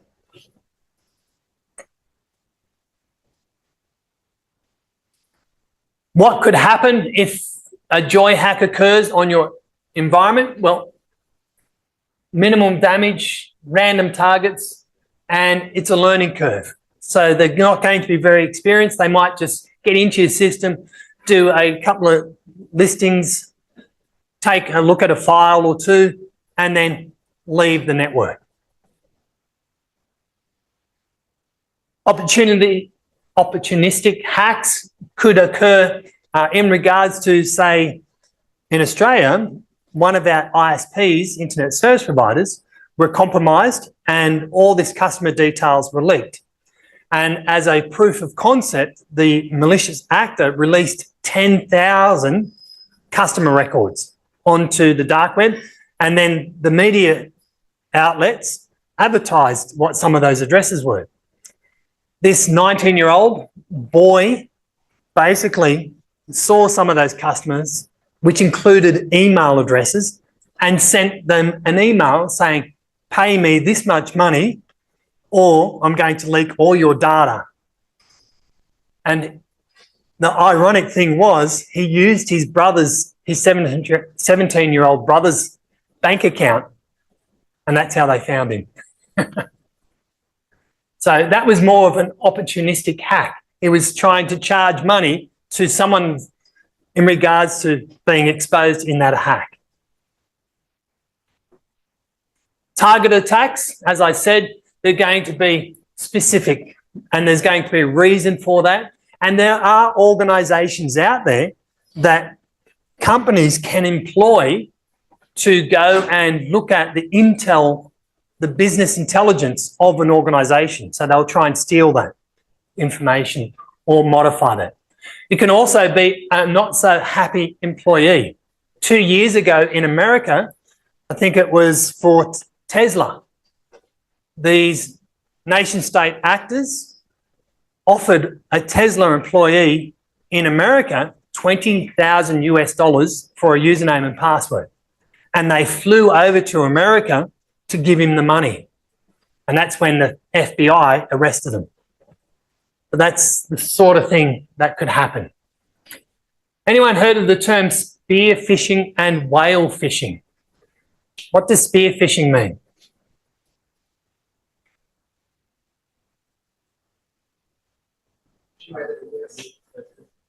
Spear phishing is where the fish is a play on words, because email phishing, PH, whereas that's got, it's got the PH. But the idea is that I'm sending out 100 million emails with this click here to win type thing, or click here to claim your inheritance type thing.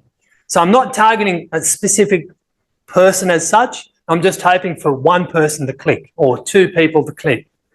That's what spear phishing is. Whale phishing is where I'm targeting the big organisations' bosses. Yeah, so the CEOs and so on. Because if I can get their account, I now have access to a lot of things. Most of these will probably use what's called a zero-day exploit. 0 day means that it hasn't been published. No one knows about it in theory. And there's a lot of value depending on what sort of 0 day it is. So if I create a 0 day for a Microsoft system no one knows about, how many systems could I compromise? Quite a lot. But as soon as an attack occurs, it means that the protection companies like Trend Micro, other antivirus companies, they will see that information and they'll try and figure out what it's doing. To give you an example, if we go back to the website here, and we've got this link here, APT groups and operations, and we've got AlienVault. Let's start with AlienVault first and open that up in a new link. AlienVault is a mechanism where they've got different threat intelligence based on different resources and people notifying them. And we get this information like indicators. So indicators are indicators of compromise. So in this example here, these are IP addresses that if your systems are communicating to, they may have some sort of malicious software on their system. We click on malware families. We've got some other indicators of types of software that might be loading up, and we can go look at that there. Which industries are going to be compromised? So if we click on education, it's going to go and look at all the different threat intel for that industry that they know about. So the threat adversaries that are trying to attack education networks. And so we've got POS, Scammers Toolbox, linking Zemet, Robox, and some other malware. Now that one's probably not really a, but razor blades in the candy jar. I don't know what that one is, but there's a whole heap of information here that you can go and have a look at. One of many resources.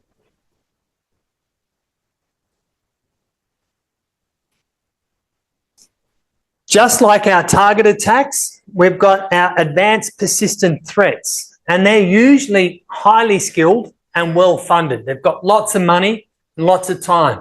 They even, if you go, there's been more and more research into advanced persistent threats, and they have found that some of them even have HR departments. They offer long service leave, holiday plans, all sorts of things.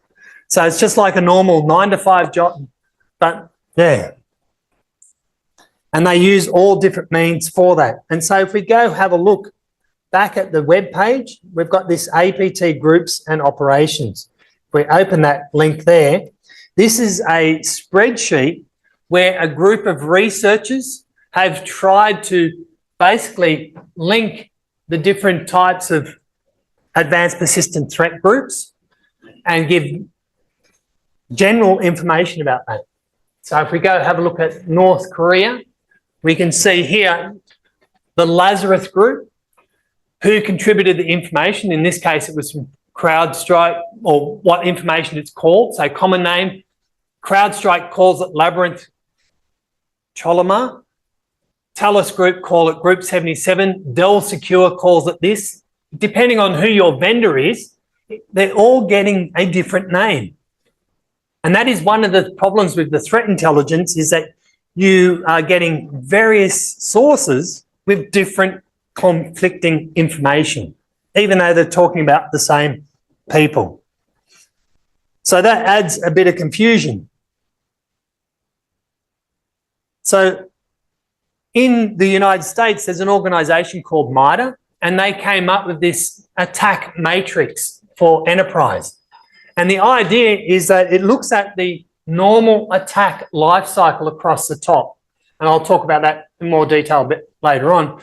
But essentially, it talks about initial access right through to getting into the system, and then getting the information out of the system and doing command and control. And it tried to create a common framework for that. So if we go back to the website, on the event page, we've got the MITRE attack framework. And if we scroll down, all of these have a link for you to learn. So if you're new to cybersecurity, it's a great resource to read about the different techniques. So in this case here, I've been talking about how we could try and gather victim information, so that email address. So what we could do is click on that hyperlink, and that will take you to a page that looks like this, saying adversaries may gather information using for phishing, probing, or other ways. And if I scroll down on the right, scroll down, it then gives me a link to the threat group that could potentially be using this technique to get into your network. Then it gives some information about mitigations, detection, and so on. So it's a great resource for you to have a look at.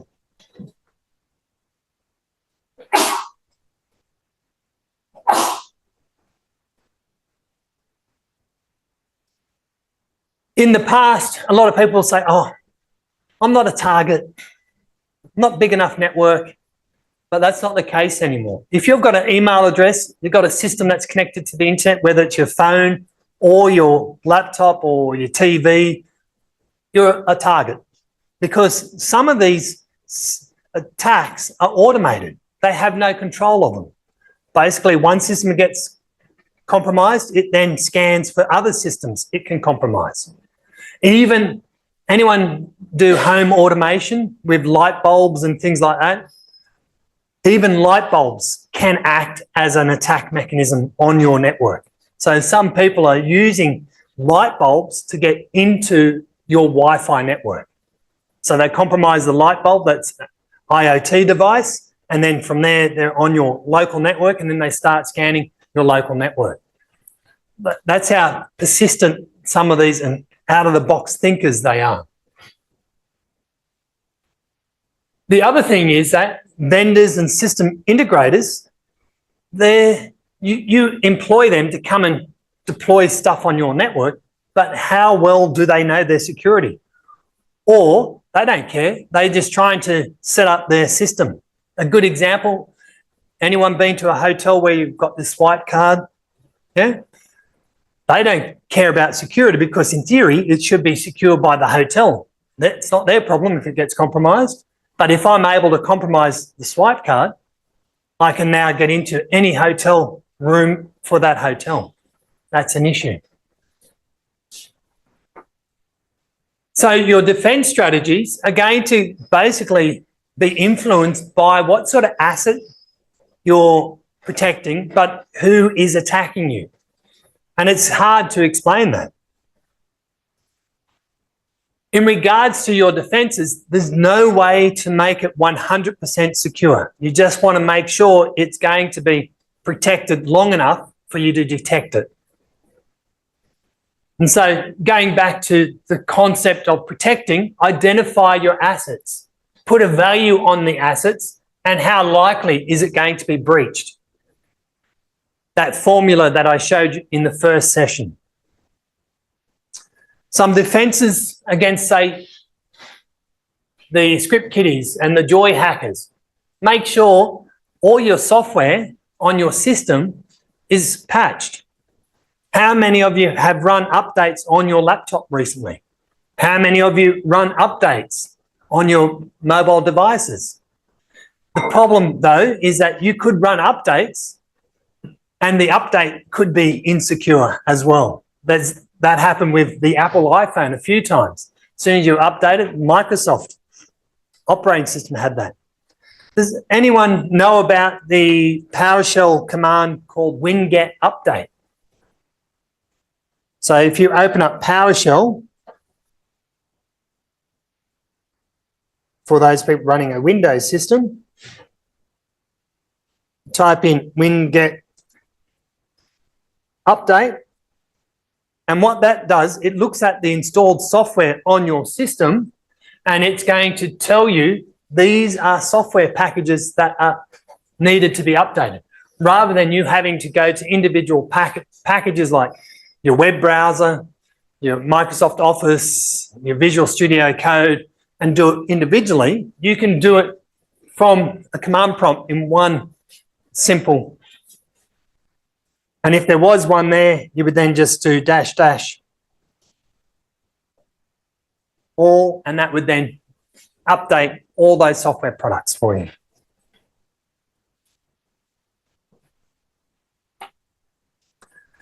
Make sure you update, keep your endpoint protection up to date, and then if you are exposing systems to the internet, make sure you have a firewall or you turn off what you don't need to be exposed.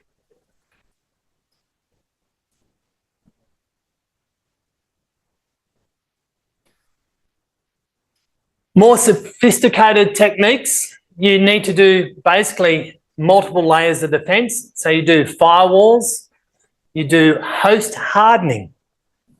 So someone in the Menti mentioned about hardening. One tip, I don't think I put this on the website, but if we go to a browser using your friendly search engine, look up CIS benchmarks. The Centre for Internet Security has gone ahead and created these free PDFs that you can download to learn how to harden various operating systems and devices. So if I click on this, scroll down, I've got all these different categories that I can go through and harden devices with this guide. It's a step-by-step sort of checklist, very manual process, or you can pay them lots of money, get their software tool and do it automated if you want to do it that way. But if we go have a look at our network devices, inside our network devices, here's an example of a checkpoint firewall configuration. I scroll down, I've got Cisco, Fortinet, F5, and I can go and grab those for free. Very handy resources. And as I said, you can pay them money and get the software to do it for you. Or if you want to, you can go to some cloud service providers and you say, deploy a hardened image for me. So you're already at that baseline of where the system is secure. I've already downloaded quite a few of these in the past, so I'll just bring those up.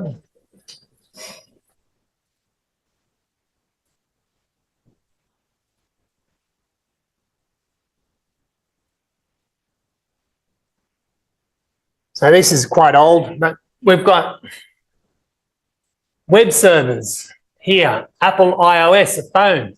How many people use Docker, Kubernetes, Linux, Microsoft?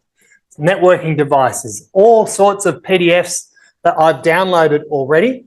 And this is a great resource that you can then share with your help desk or your level 1, level 2 guys and girls. And then from there, you can build out information. So for example, if you're doing Cisco firewall,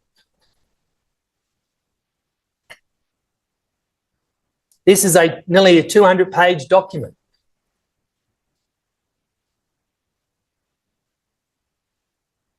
Looks at the management plane. So you need to do some sort of password management. And it gives you simple commands for being able to set up passwords using the Cisco tooling.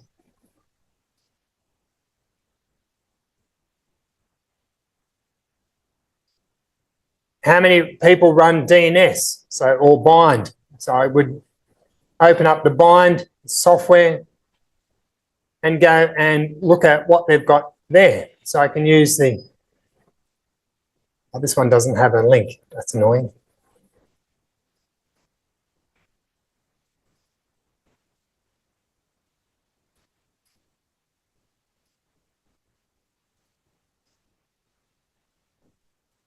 So setting up this one, auditing. So being able to do some sort of auditing on it, check config, grep on, installing dedicated name server role, automated. It's got all the steps that you need for that.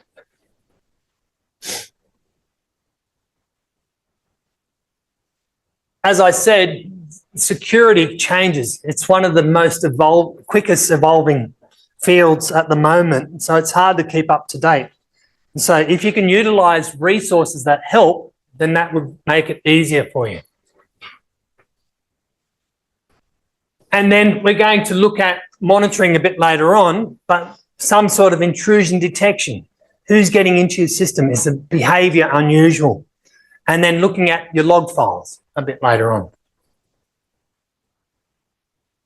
Against targeted attacks, remembering going up that pyramid of incident response or pyramid of pain, it is quite difficult to go through and detect these more targeted attacks.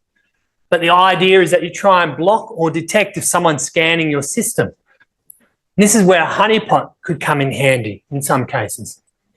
Think about how you're going to respond to procedures.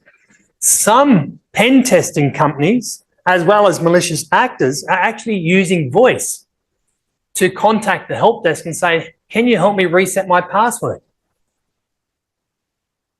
So that's making it even harder. And they're also using artificial intelligence to do voice cloning of important people in the organization. So if I work for an organization and I knew the voice of my CEO and they ring me up and say, I'm overseas at the moment, I can't get into my email system, can you reset the password for me? I can't actually get the email from you, so can you reset it to this password?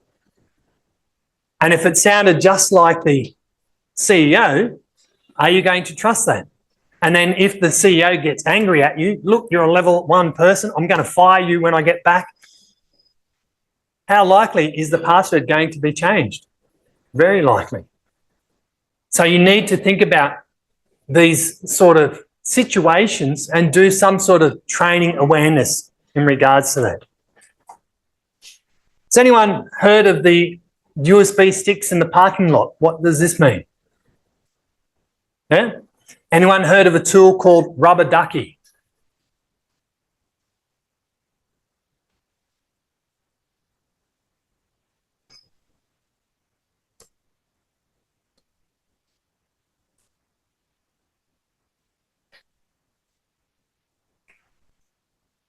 So this particular tool is a programmable USB device, and I can even put a memory card inside it. And as soon as you plug it in, it actually acts as a keyboard, and it does this keystroke injection. So it's able to quickly run programs in the background to take all your browser-based password list, put it into the USB device, or send it up into a package of some sort, zip file, and then upload it to somewhere on the internet or send an email without you knowing. So that is a tool that you can go and buy, and it does it for you rather than make it yourself.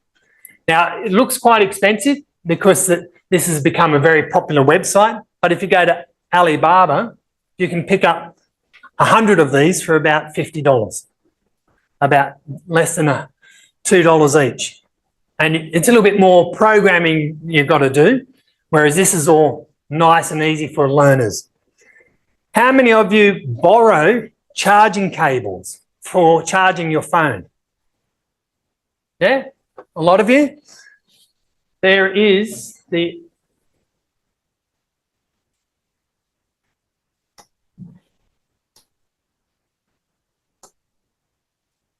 OMG cable.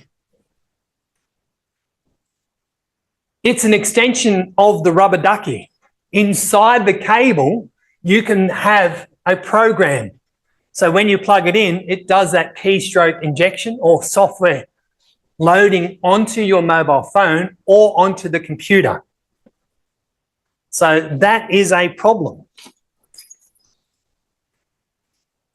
So if you're a targeted attack, I could potentially be acting as a vendor, and when you come, I can give you a USB device. Oh, thanks for coming to my vendor booth, and here's a USB device.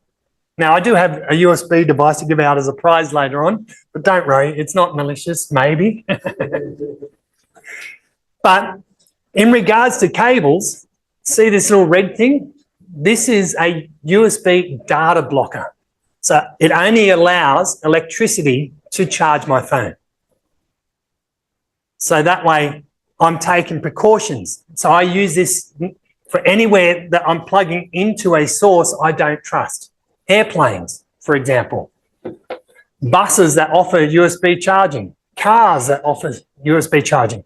It doesn't take much to compromise and put something between the charger and your system. It's getting harder and harder to think about this.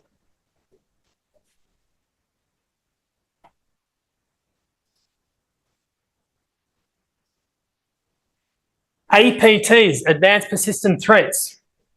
There's really no short answer. If they really want to get into your system, they're going to figure out a way. This year, a couple of weeks ago, there was that supply chain attack where this person worked for an open source project for 2 years and contributed code for 2 years. And then this month, they actually injected a malicious payload into the code, the XZUtil, which is used in a lot of Linux systems. And it wasn't because they were only discovered because of the sloppy code that they had done. So that's scary.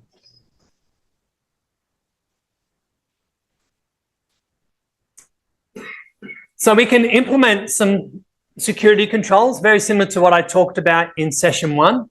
And so we can use the administrative, so policy and procedures. So setting up some sort of incident handling procedure. So when something does go wrong, how you respond and how you should respond. The technical is some sort of intrusion detection system or firewall, antivirus or logging system. Physical would be CCTV, closed circuit TV, locks, biometrics, securing the workspace. Now, on the downside though, this could be used against you. CCTV.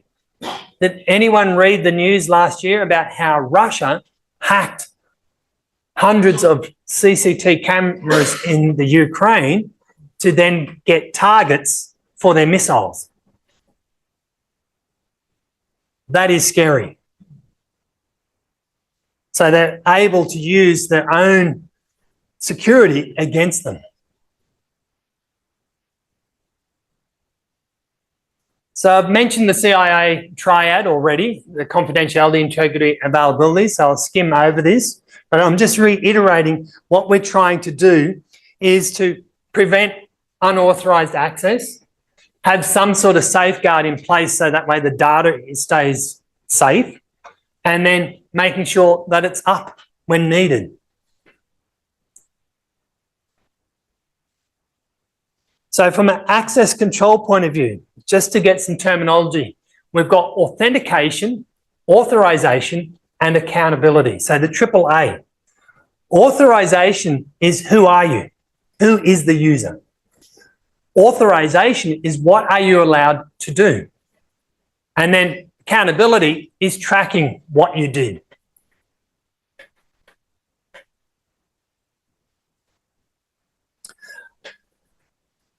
Computer systems are difficult in regards to their zeros and ones. So how do you prove to a computer system that you're who you are?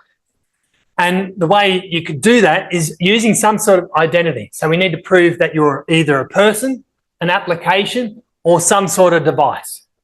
And there's various mechanisms for it. But usually for a person, we use a username and password at a minimum, some sort of identification.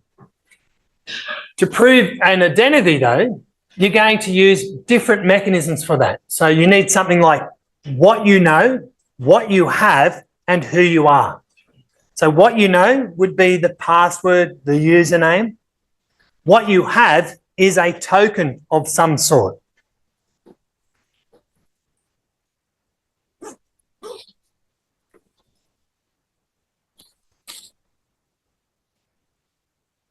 So, for example, this is a hardware token called a YubiKey. And the hardware token, I need to plug it into the system and tap it to help prove who I am. Who you are, biometrics. And that it will be a problem because a lot of systems now are moving towards biometrics. Think about your phone. Modern day phones now, they use facial recognition rather than a thumbprint. And if something happens to your facial recognition, can you replace your face? No. Can you replace your biometrics? It's getting difficult for that.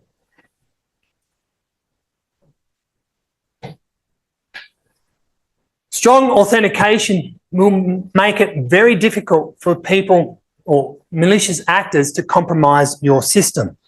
So it's going to mean that it's harder.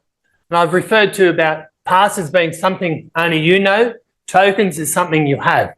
And there's different mechanisms for that. There's also digital certificates that you can use for authentication as well. But ideally, you can no longer rely on one mechanism for authentication. You need what's called 2FA, two-factor authentication, or multi-factor authentication. 2FA means that you need a combination of a username and password and then some sort of one-time password or token, whether it's your mobile phone gets a message and you accept it, or you get an SMS text, which is not as secure anymore, or you use a token of some sort. This is probably a little bit harder for you to see, but this is actually produced by an organisation called Okta, but it's got the factor type here. Passwords, security questions, SMS, voice, email, software one-time passwords, physical one-time password, push verification, YubiKey one-time password, UTF and WebAuth, and the Windows Hello. In regards to its security strength, everything up the top is weak, everything down the bottom is strong. Deployability, meaning how easy is it to deploy and the cost to deploy. So passwords and security questions are strong. They're very easy to deploy. When you first start with an organization, they will introduce you to your computer and give you a username and password. Very easy. Doesn't cost anything. Whereas when we start looking at the more complex things, they become moderate or weak because you need to have some sort of cost or hardware capability to do that. Usability, most of them are strong. However, the physical one-time password is not very usable. You've got to carry it around with you all the time. Phishing resistance. Now, I think this is going to be needed to update. This is a bit old. This is a couple of years old now. But they've got the phishing resistance, passwords and security questions. They're usually weak because you can present a fake website, people type it in, and that's called credential stealing. Or in regards to SMS and voice email, there's the credential stealing that you do for the one-time passwords, where they basically do 1 million sends of an SMS. So if it's 1 a.m. in the morning, you're fast asleep, and you get 100 text messages, you're eventually going to go yes to stop it. So that is 2FA. Forgotten the word, but basically fatigue, 2FA fatigue. So basically I just keep sending you a message until you accept it, and then the messages stop. The other technique I can do is that sometimes malicious actors will go and log in and call you and say, I'm from the such and such system and we're just testing and we're going to send you a one-time password. Can you read that out to us to make sure it proves who you are? And then you give that to them and they're now logged into your system. So that's a quick way from a phishing point of view. Then it talks about man-in-the-middle resistance. So it's a bit harder to get around that. So that's, at a minimum, you should be deploying in your organisation 2FA of some sort. Once you know who's accessing the system, you need to check what authorization they have. And this is where malicious actors, once they get a foothold in your system, they're going to see what are they authorized to do. And if they can't do what they want, they're going to look at mechanisms to do privilege escalation, being able to get the rights they need to do that. But ideally, in a Windows environment, you create groups or roles related to your task. So in a university, you would have teachers. They would have more rights than a student, in theory. And in theory, they should all work together. So the service and the client, they're going to basically check with each other about what authentication mechanisms were used and the authorization that we want for that.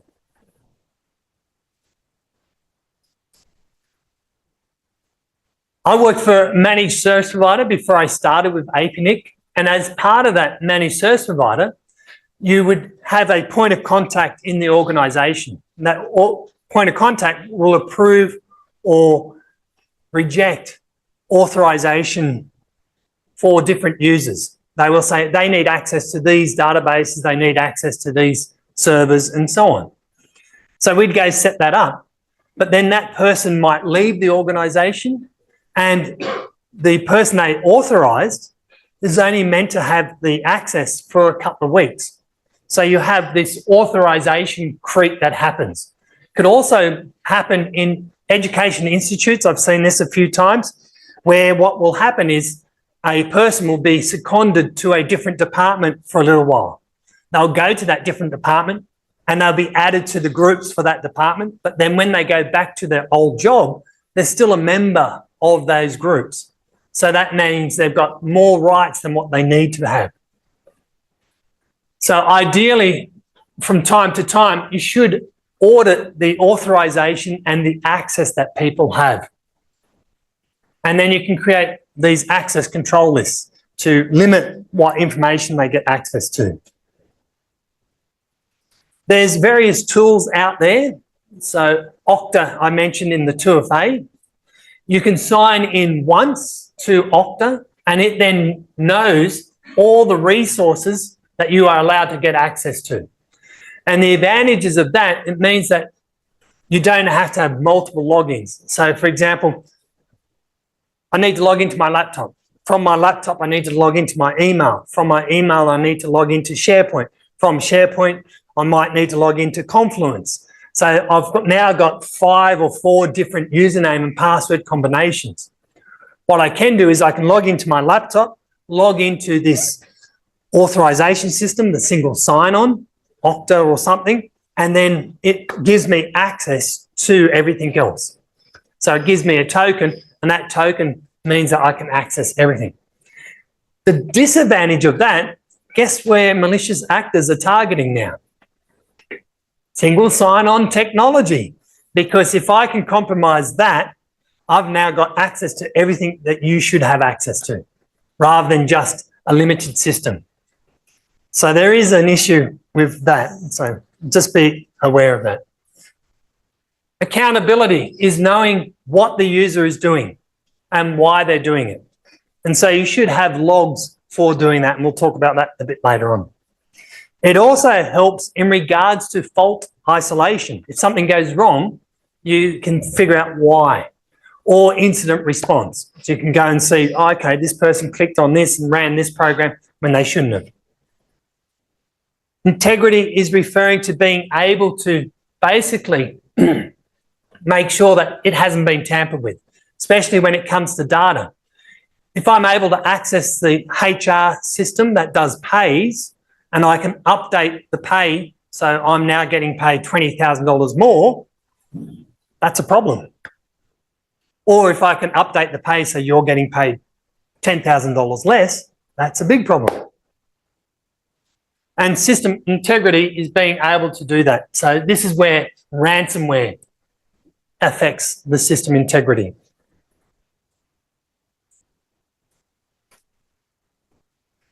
So now we're going to talk about types of attacks against your system. So I'm not sure about all your systems, but in one form or another, you're going to have one or more of these in your system. So infrastructure, services, applications, and end users. And the problem is that there's a lot of stuff that you need to defend. You've got to get everything right 100% of the time in security. However, the malicious actor or the hacker only has to compromise one thing and they're into your system. They only need that one weakness. So it's difficult. And depending on the budget of your organization, sometimes you don't get a budget. Nowadays, though, it's becoming more and more likely that you have a security budget. But when I first started out, security wasn't even on the agenda for anything. You just had to reword it differently to get the funding. So in the past, we used to protect our external facing services from attack. And we had this GUI inside for our network. Nowadays, you're going to have to protect everything. So you have this zero trust. Anything could be a way to compromise your system, including cables. So going back to our OSI model and our TCP/IP model, we've got attacks at different layers of that network stack. And depending on those types of attacks is what sort of damage it can do. So at the layer 2, we've got all these different protocols. Layer 3, we've got other protocols, layer 4, and so on, all the way up to the application. And so as defenders, you're going to have to secure all of those. if I get you to go back to the events page, on the events page, I've got this OSI JPEG.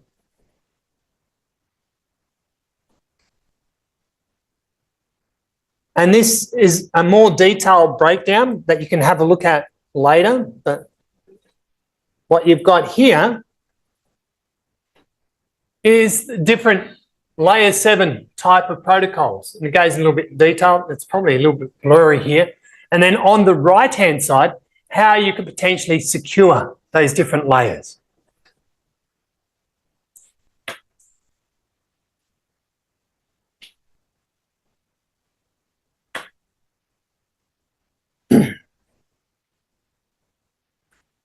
So the types of attacks that we'll briefly discuss at the lower layers, we've got this what's called ARP spoofing or MAC flooding, ping, ICMP flood and sniffing attacks, so man-in-the-middle type attacks, TCP attacks, DNS poisoning, SQL injection and spamming at the different layers that we've got there. So the layer 2 attacks are basically looking at the data link, being able to get access to some of these protocols at this level. And if I'm able to pretend on your network to be something that I'm not, and then be able to change your traffic routes, that's a problem. ARP spoofing is where on your machine, it has an individual number that identifies it on the local network called the media access control, the MAC address. And so what could happen is that you've got the legitimate host here, which is this MAC address of all Bs, and you've got this host here that wants to send information to that system. So the way that computers work is that it uses this IP address to try and find it. It then uses the network and say, who owns the IP address of 10.0.0.2? And in theory, this host will answer, I do, and here's my MAC address. What the evil person's going to do is it's going to basically get a reply saying, I'm the owner of that address. However, this system's going to come and say, no, it's me. As a malicious actor, what I could do is I can disrupt this host with a DDoS or a DOS, so it can't respond to network. Because this ARP attack will only be as good as the cache. So as soon as this one sends the update reply, my cache gets updated. So I need to make sure that the original host can't communicate. Ideally, what's going to happen is the attacker hopefully gets listed as the MAC address for that IP address, and now they have the conversation. This is referred to as ARP cache poisoning. MAC flooding happens in a switched network. So depending on your hardware vendor and the equipment that you have, ideally what happens is a switch is not like a hub.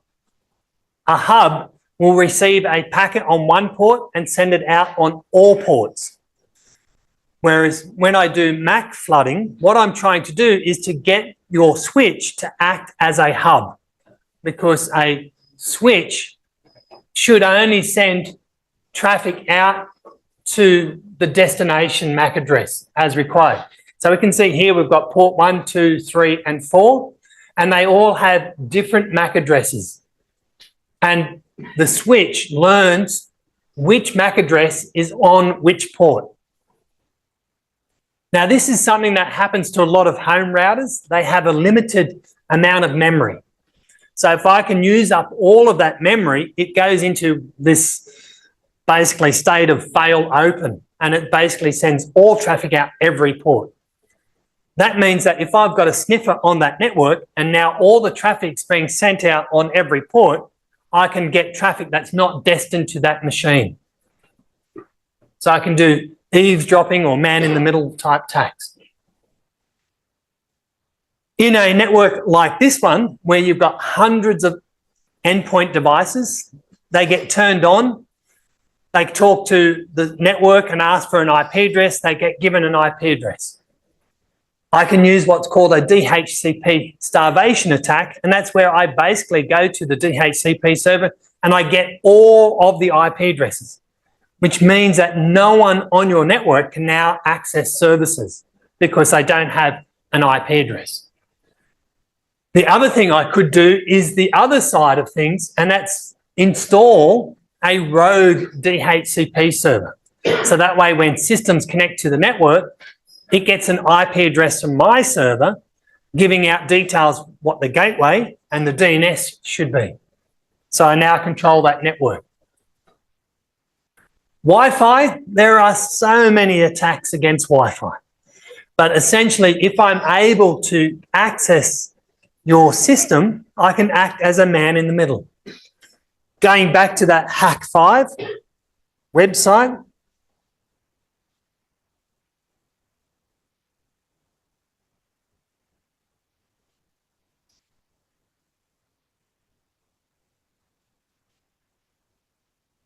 they've created a Wi-Fi access point that is battery powered. So you can walk around with this Wi-Fi access point. When they first created it, it was actually in the shape of a pineapple. They did a 3D printout of a pineapple, but when they were taking it through airport security, they thought it looked like a hand grenade. So the name sticks being called a Wi-Fi pineapple, but it doesn't look like a pineapple anymore. And so with these, you can basically act as a rogue access point. And you can combine it with other tools where it basically, the tool is called Yes Man, and it doesn't matter what your system's doing. If it's trying to access a SSID, it goes, yeah, I'm that. You can join my network. And so your system's going to do that. Then I can combine it with another tool that basically disconnects your system from any Wi-Fi. And then your system will go to try and connect back to the Wi-Fi. It connects to my access point instead. So that is a problem. Now, how many of you have connected to Wi-Fi networks and then left that network and you haven't gone back? So coffee shops, hotels, conferences. Have you gone through your list and actually removed them from that list? If you haven't, they still are there and your system is going to try and access them. So I can pretend to be that. How many of you have joined a Wi-Fi network at the airport? Free airport Wi-Fi. Yeah? So there are issues with Wi-Fi. A pen test I heard about last year. This organisation was so secure, they couldn't get into it. And it had this big perimeter fence. So they couldn't scan it. So what they did, they used a drone and dropped their own Wi-Fi access point and repeater on the roof of the organisation. And then they used that to then access that access point. And from that access point, they compromised their Wi-Fi. And then they tunneled through and got into the network. So a lot of different attacks that are available. But the idea is that if you are now connected to my Wi-Fi, I can act as man in the middle and capture the traffic that you're sending.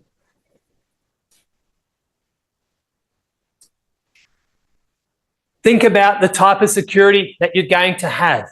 WEP, don't use. No longer secure. You should not even use it. Even though it's available on a lot of equipment still, most people are using what's called WPA2. You should be using WPA3, and even that is compromised. There's a more than a 2-decade-old vulnerability in the Wi-Fi protocol authentication mechanism. So think about that. From a defense point of view, for this linked layer, you need to think about how you're going to protect against the ARP spoofing.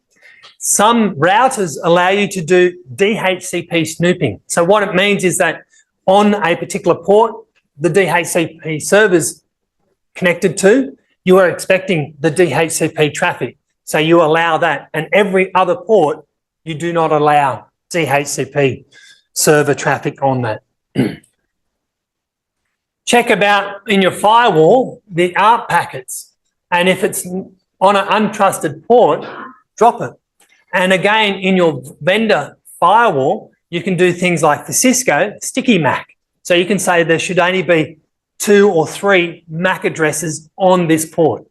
If it goes over that, then close it down or send a warning.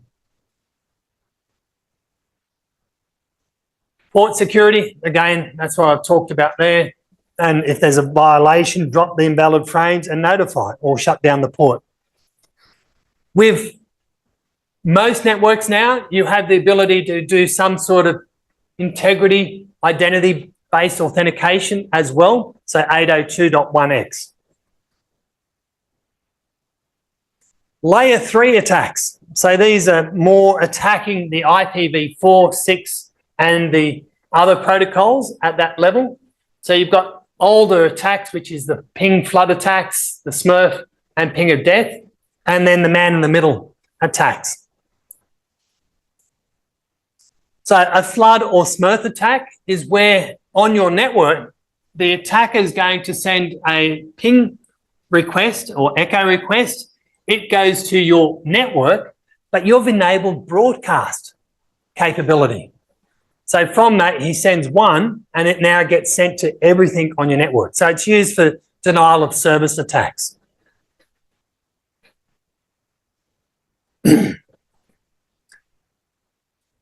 If I can do poisoning of your route table, I can then divert your traffic. A good example of that is BGP attacks.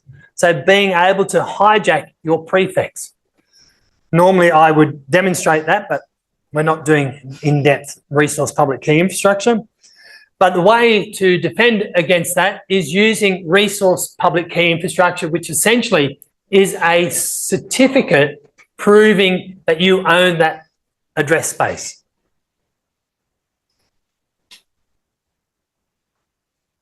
Layer 4 attacks are on the TCP stack. So we can basically exploit the three-way handshake. So normally for any sort of network communication in TCP, we have a three-way handshake, the SYN, SYNAC, and the ACK.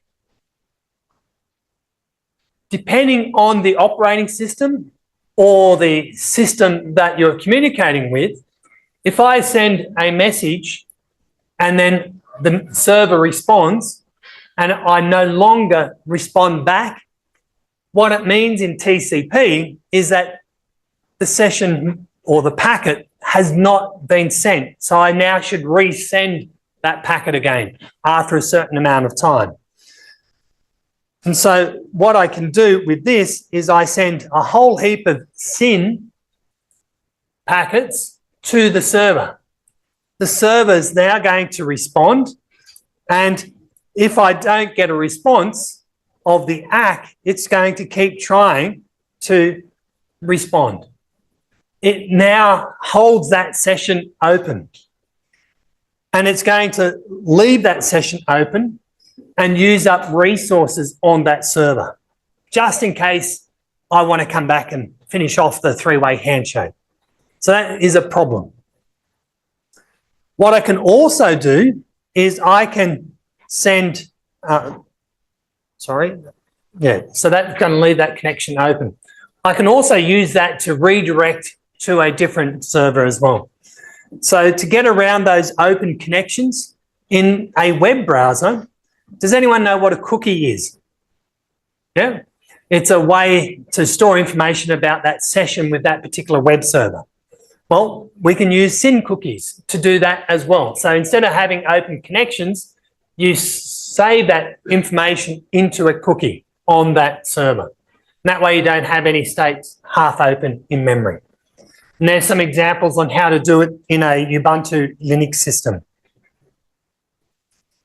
At the applications presentation and session, there's so many attacks on that layer because there's so much software out there.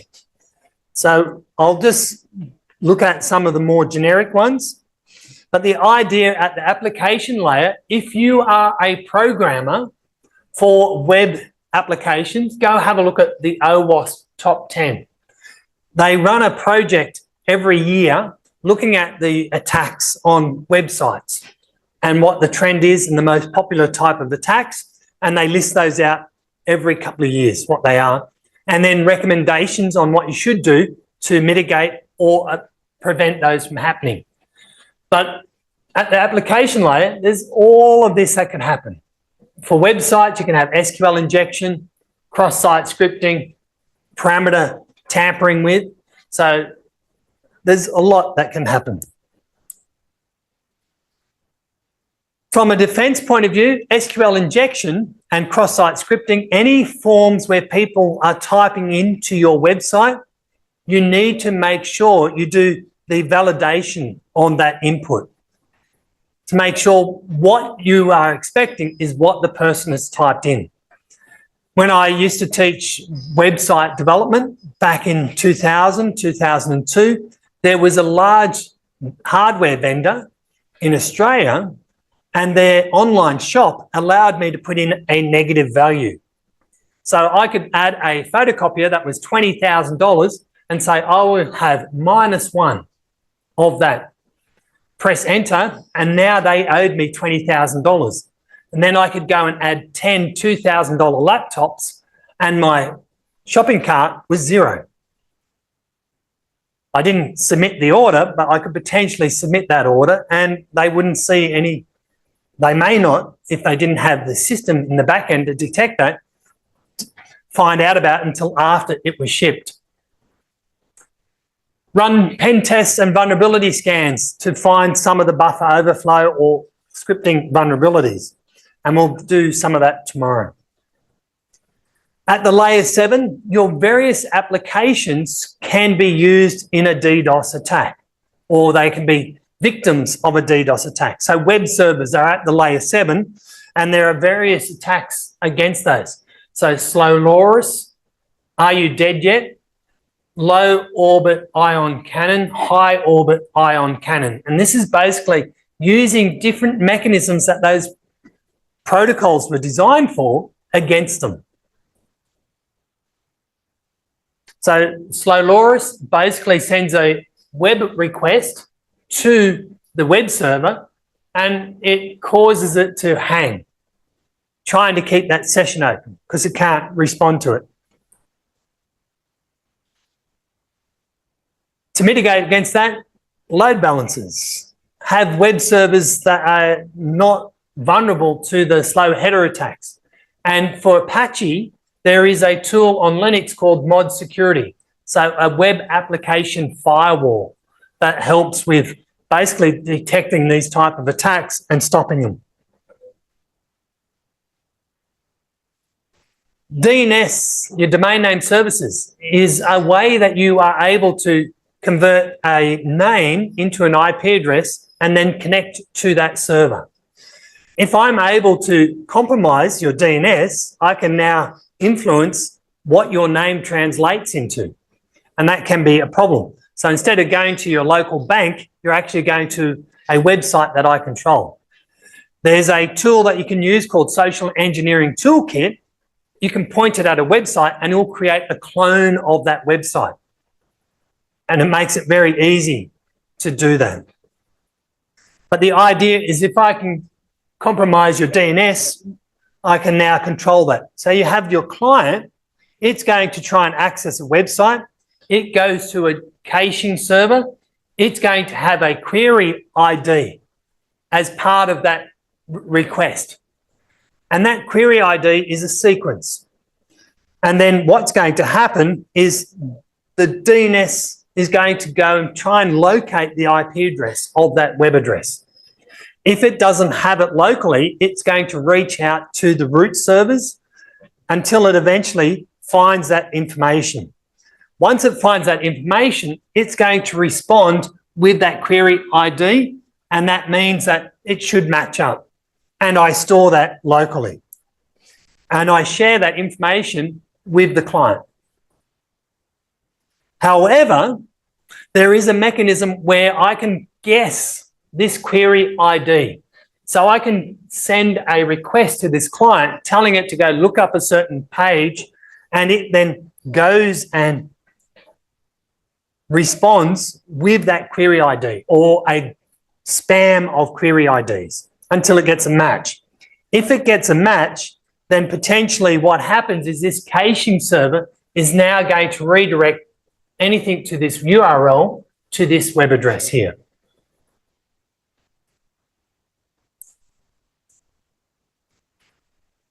The best defense against that is using DNSSEC. So this is where we have some cryptography to prove that that information hasn't changed. So this is the URL, this is the IP address, and then we create a hash of that value.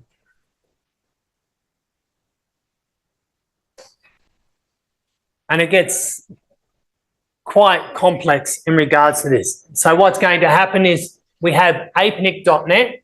It goes off to the APNIC website and it's asking, does it have encryption? And what it then needs to do is send down the signed information. It then goes to the next one. So that's the root server. It grabs the .NET server. It sends down the signed information. APNIC gets to APNIC. It sends down the signed information with the DNS key. So these are certificates to validate this word and this IP address. And so when it gets back to the client, it is determined as being safe because the values match. Amplification attacks, again, another type of DDoS attack. It uses various protocols against the system. Some of these protocols are meant to be chatty. So I want to get information from that. I want to get the time or something like that. And so as an attacker, what I'm going to do is I'm going to change my source IP address to the victim's system. So I send a small amount of information and then that system sends that information to the victim. So if I have one or more compromised systems, the attacker uses that system to then send a query. So in this case, this is a DNS amplification attack. It's going to send a request to the recursive server. Hey, I want to go to www.example.com. It then does that same lookup process until it gets the information. And then when it gets the information, it then sends it to the victim machine.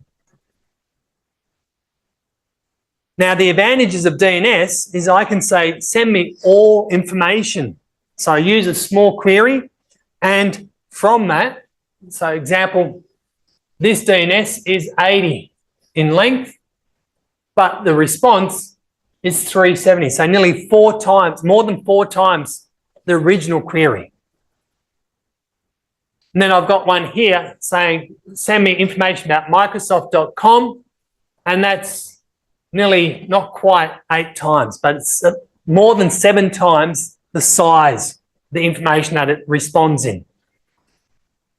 And so when we're looking at reflection and amplification attacks, UDP is a good one because it doesn't need that 3-way handshake and it doesn't care. So it means I can spoof my source IP address. Based on that, we then look at the bandwidth amplification factor. So this looks at how big the reply is compared to what my request was. And the higher that bandwidth application factor, the better it is for attacking a system. So if we have a look at DNS, it's between 28 to 54 bandwidth amplification, depending on which website I'm querying and the records I'm getting back. But some of those records can get quite long. So we've got other protocols here that we can use as well for that. But ideally, what we should be doing is source IP spoofing defense which is BCP38. If you're in charge of your network and your perimeter, you want to make sure that anything that's entering your network is expected traffic and that source IP is valid. The same with anything that is leaving your network. You should make sure that you're not sending other people's information out. Network time protocol, same sort of thing, BCP38. Upgrade to a later server. Don't use older versions if you can avoid it. And then finally, for application layer security, use encryption. So you've got PKI, public key infrastructure. For emails, you can use pretty good privacy or secure multi-purpose internet mail extensions, and you create that chain of trust. So if someone's digitally signed something from your organization, it's harder for the malicious actor to spam or spearfish and act on behalf.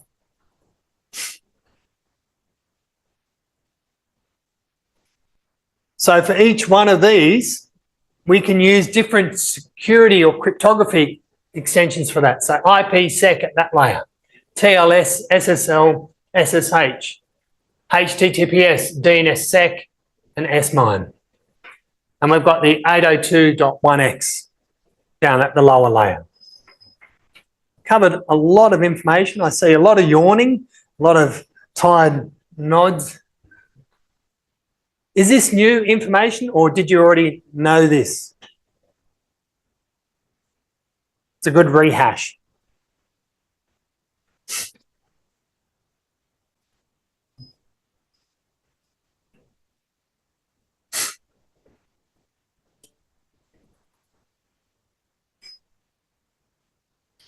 For those people who are new to security, I'm just going to show you this link here called darknetdiaries.com. Inside the Darknet Diaries is a podcast. And what this person has done is basically interviewed various people in the security industry. Now, the various people, I'm talking about the malicious actors, the defenders, the pen testers, the government agencies, and investigated well-known stories that have happened in the past. And some of those insights are very useful. So you can, if you're doing a lot of driving and you want to listen to something, highly recommend these. If you're new, start with episode 1, obviously, but there's a lot of information that they share in these. And it's more like a story rather than a boring sort of conversation.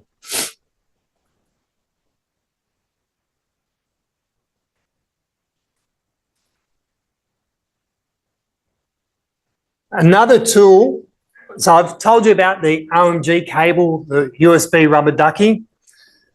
A couple of years ago, this tool took the ICT industry by storm, and it's about the size, smaller than a mobile phone.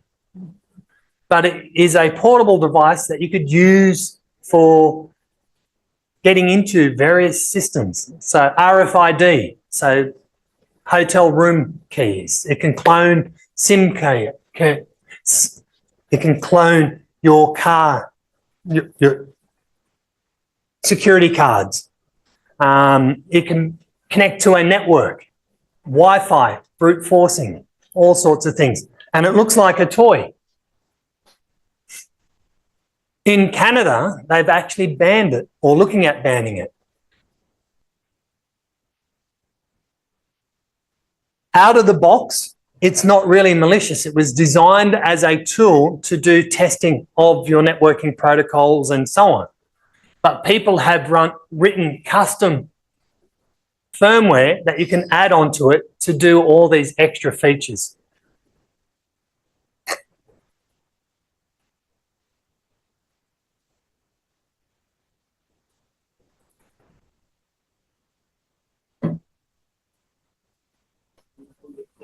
So it's got a sub 1 gigahertz transceiver on there, so you can try and open up automation, IoT devices, garage doors. It's got RFID reader, NFC, Bluetooth, and so on. Someone actually did a proof of concept with the Bluetooth device to attack iPhones. So if you had Bluetooth enabled on your iPhone, it could then brick your iPhone. So you couldn't use it.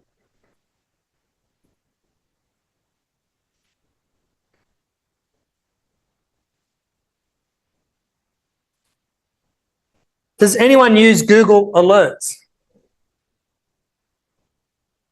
I open up this for those people who don't know about this.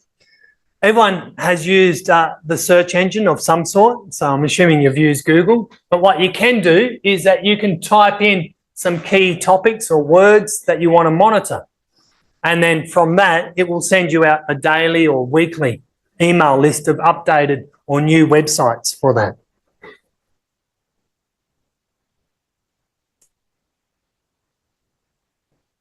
So if I type in cyber breaches, I can now see some of the websites there. I obviously need to send them my email, show options.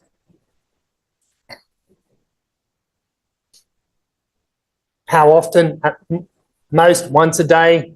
Sources automatically, what region, and so on. If you work for a particular organisation, you might want to use a cyber alert for your organisation name and see if there's any information coming up on websites there.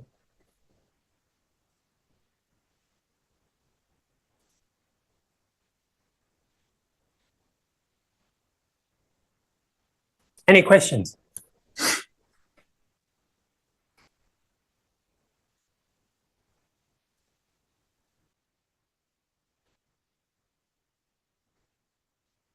So hopefully that makes it a little bit easier to see up the back.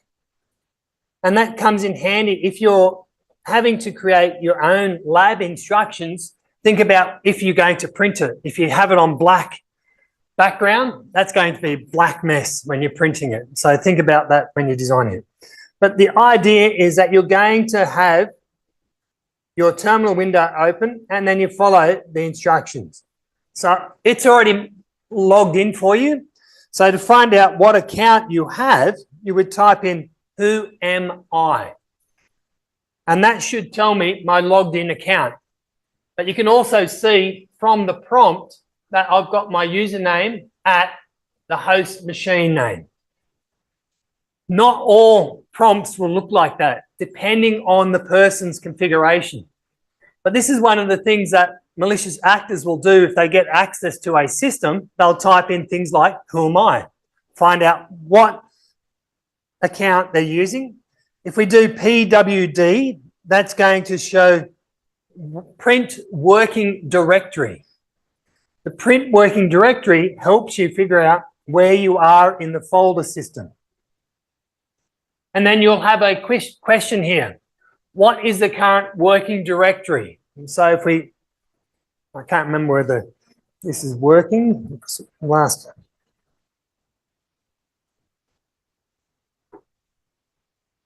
And I click on check.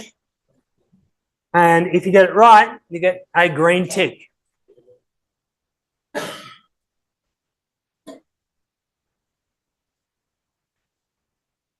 To move to a completely different directory, we use the CD command for change directory.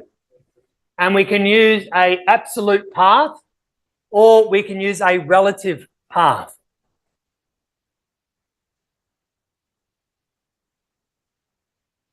So if I use CD and I want to change into a directory called documents, I can type it out there.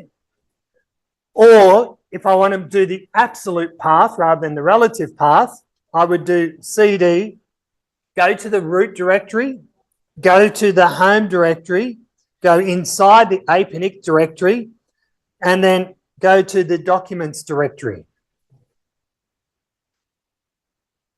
And we should now see I'm now in a folder called documents. It doesn't print out the full path.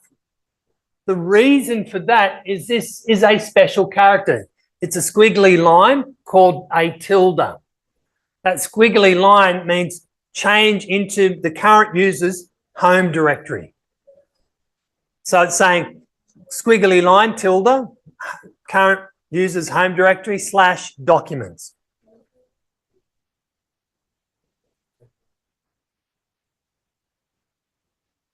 To change back to my home directory, I can just do a cd tilde, or I can do a cd / home apnic, and that puts me back in that folder. I can do the change directory to documents, and that moved me down. I can do a change ... and ... is a special string, which means go up one directory.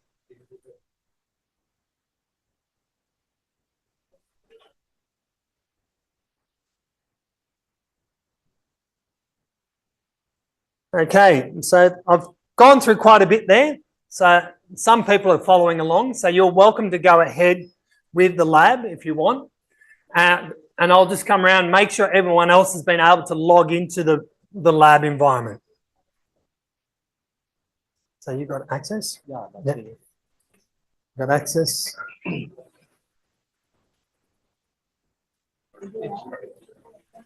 So are you getting the issue where you're getting multiple characters going in at a time? That will be because of a latency issue. So what you can do, it's not a good solution, but what you do is that you go to type text, type clipboard, and you type the command in there. And in theory, that should stop that. But the reason why it's occurring is that there's a high latency between where we are located and where the servers are located. So we could try and do a bandwidth test. So on the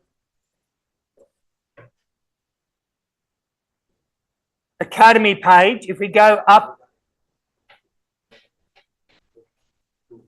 to the course overview, I've got a speed test that you can do.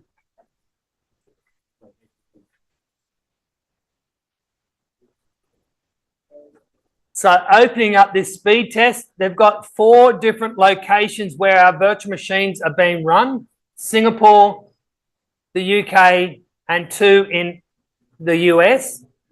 So depending on where it's connecting to,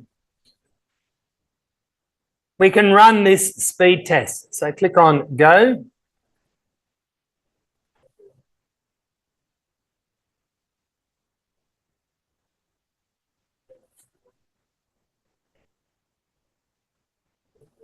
And so in my case, I'm connected to the Eduroam network.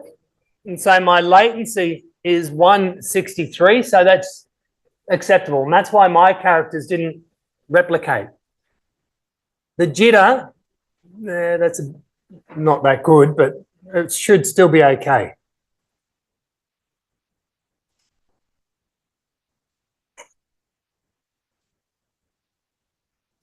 So based on this, it's, by the looks of it, we're heading over to London as the default one.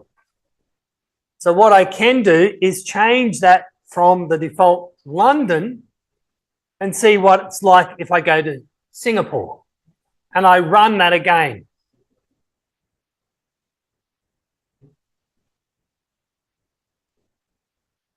And see how Singapore, it's 249 as the latency.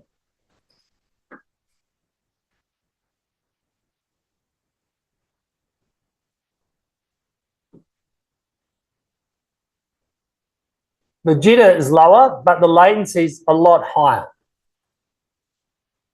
So what we can do is we can select the data center before we launch the lab to influence that. What I might do is just change my Wi-Fi.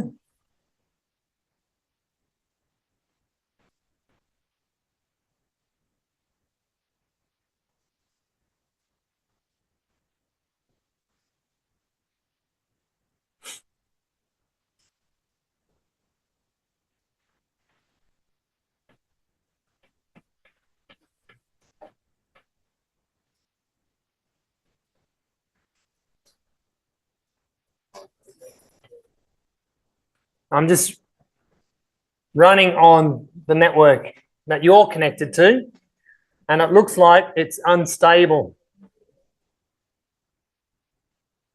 So it's got a 300 millisecond latency.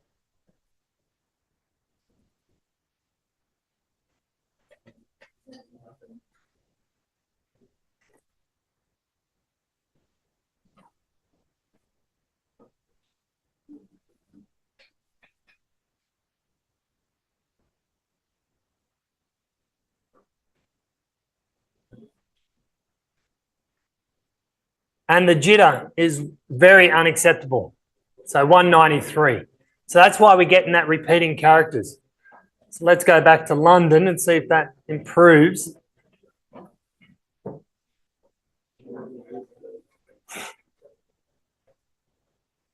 So it looks like London is the way to go.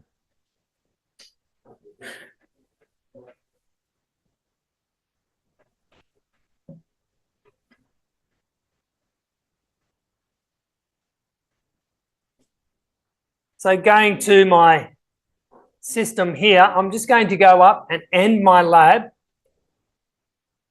So cancel, okay, close. And I'm going to select London this time.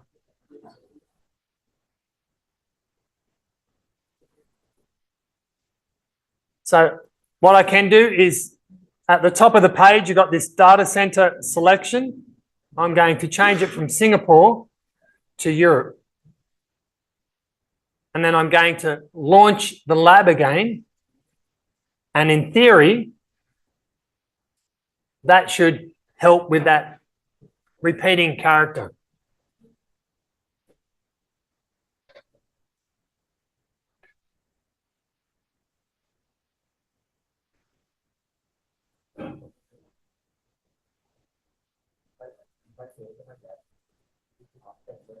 If you save the lab, it will go back to the original data center. You can't change data center.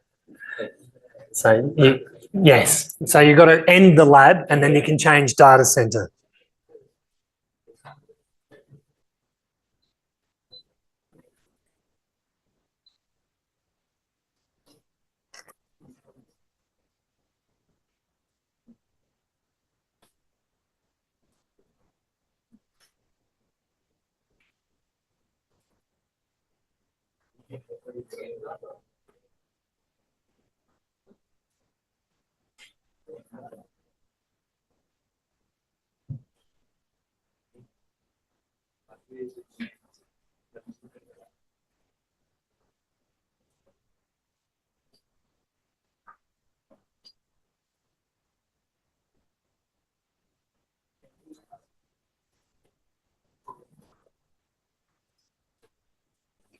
So you've got to change your own data center. So do what I did there, where I ended the lab in my Academy page, turn the option on to change data center from the drop-down box, change that.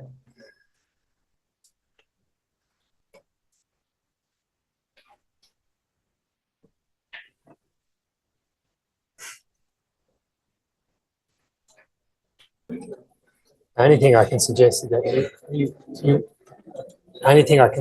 is that you watch on for the time being. But if you can email me, Warren at apnic.net, your user account that you log in, I'll contact the Academy team in Australia and get them to do some troubleshooting. Like, it's not even loading the lab instructions.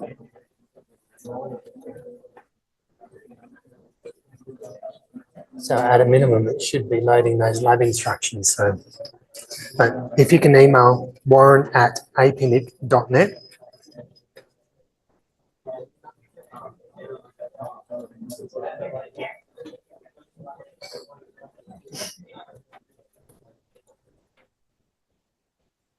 Oh, there. So you may lose connectivity because we're changing the network over by the looks of that. So that's going to cause some issues, as you can see up there.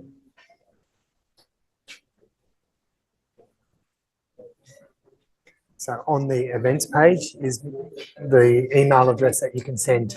But if you can send me your Academy username, I'll get the Academy team to look at why it's not working. They might have access to the error logs on their server, whereas I don't have access to those. But if you can just watch on today, that would be good.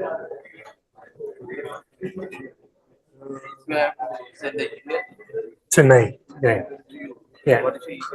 Warren at APNIC.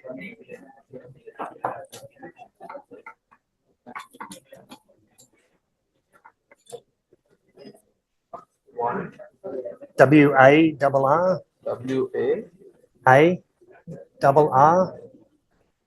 ARREN.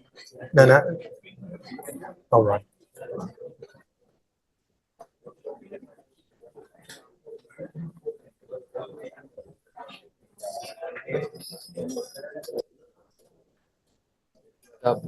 Warren. Warren at .net. Yeah. But it's also, if the internet's come back, where's your?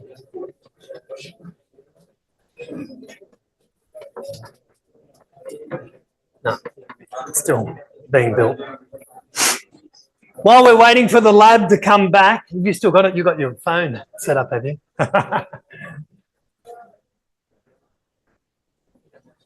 We'll cover some more theory. Oh, we've lost the Zoom session. Does that matter?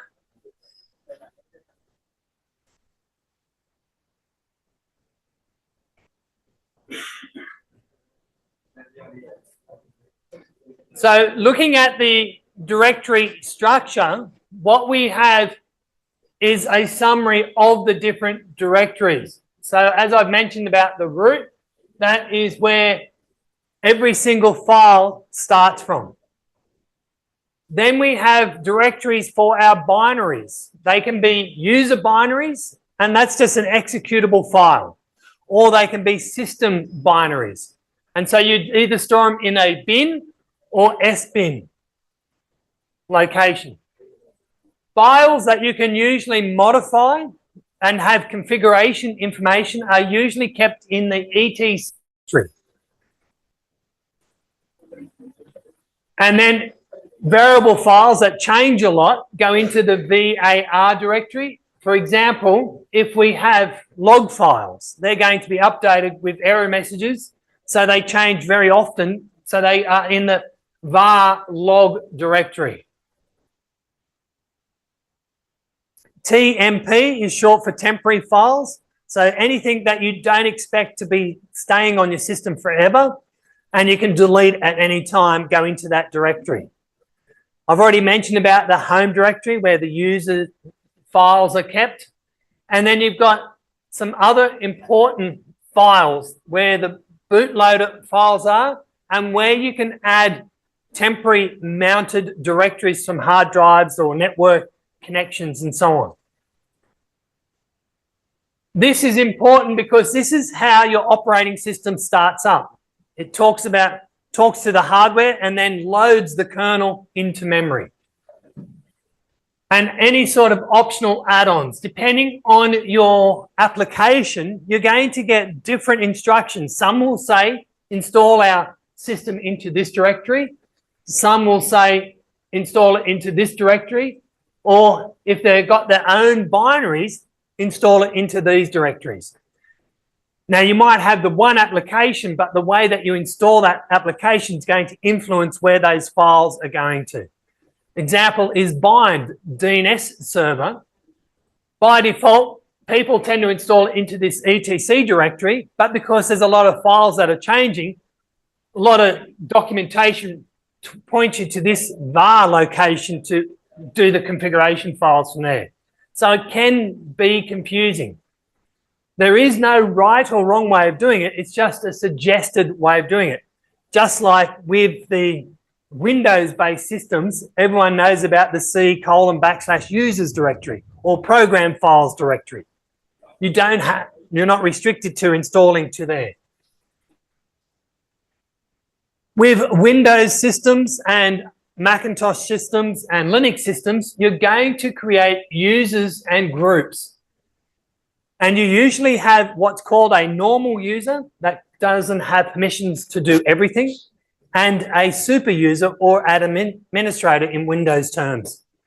The super user allows you to do everything that an administrator would do in a Windows account. All of the user accounts are stored inside this file called etc/passwd. And it was collecting all these users and applying the same permissions to those users. An example in the education aspect is where you've got teachers and you've got students, and then you've got the classes that they're attending. So if I'm doing, say, let's call it IT 7571 System Administrator class. So I could create a group for this Systems Administrators class to give them permission to access that server rack. And I can put the students group as well as the teachers group for that class into that role or that group.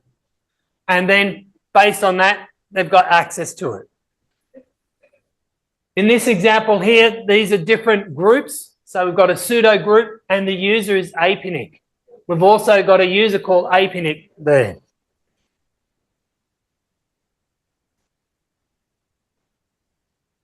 Permissions are what you apply to a directory, a device, a file. And the directory permissions can be influenced with a numerical value, and I'll talk about that shortly. To modify the permissions and the ownership, I can use the change owner, change group, or change modification to do that. So ch own means that I'm changing the owner of that file. And sometimes when you are trying to create a file or install an application, you're going to create a user that doesn't have any rights on your system. But then that user needs to have full permissions to write to the application folder. So it's why you would use that. The change modification might be that you need to take ownership or change it around for some reason. So your permissions are broken up into 3 types of permissions. You've got an owner who will have read, write, and execute to that directory or file. Then you've got a group which will have read, write, execute to that same. And then everyone else that isn't part of the group or the owner. And so everybody in Windows speak, if you know about the Windows setup. And so that other will also have read, write, and execute. And you can use a combination for that. So you've got this read, write, execute, and they get given a numerical value of 4 for read, 2 for write, and 1 for execute. In the early days, you would have to know the numeric value to change those permissions. Nowadays, you can do, if I want to make this file executable, I do change mod plus X and the file name. And that makes it all executable for the owner, the group, and others. So when I do a directory file type, you'll either be a D for directory or it will be a dot for a file. Then my user will have read, write, execute for the group, and read, write, execute for the other. And this is where, as a minimum, you should be trying to harden your system. Even the Windows environment, most of your laptops has the everybody group of accessing any file on that system. Most of the files on that system. There are some restrictions in regards to the Windows System 32 directory, but the everybody group can read most files on your hard drive. That'll be the phone, Reg. With the permissions, we can have a look at the permissions using the list directory contents. And then we can add an attribute to modify how those directory contents are shown. So we're going to add the LAH. I also remember it as LASH. I can't remember what S is anymore. It's just a habit muscle memory. But the -L means I want to see the long format, so it gets sent out like this with the file details, the date and timestamp, how big it is, the user and the group, or the owner and the group, and the type and permissions. The A is list all files, including the hidden files, and the -H is make it in human readable format. So I can get away with just ls-la to get a similar format. The difference is that instead of this being in human readable, it will be in bytes. So looking at those modes and permissions, the very first character is going to be the type of file it is, whether it's a directory or a file. The next three characters are going to represent the owner. So in this example at the top, I can have read-write access as the owner of the file and no one else can. So that's probably one of the better permissions to have, especially for your home directory. You don't want people being able to change into your directory and start reading your files. The next one is that this is a file that you want to be executed by anyone. So they need to be able to read it to be able to execute it, whereas some people only do the execute flag and they can't then read it, so therefore they can't execute it. So I'm saying that this file is executable by everyone, including the owner, the group, and others. That's what this R-X, R-X, R-X means. This one here is where everyone, the owner, the group, and the others all have read-write access to it. And this one's similar to that, but it's a directory. And this one is just the owner and the group have read, write, and execute for that directory.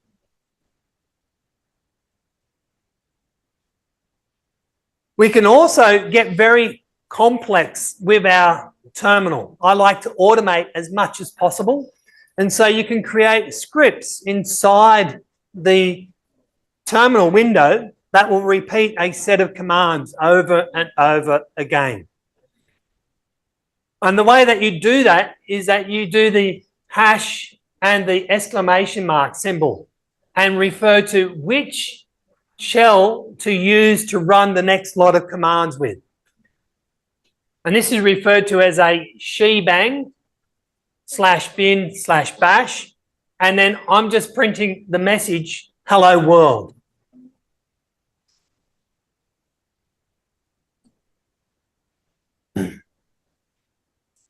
Have we got internet back for everyone or not yet?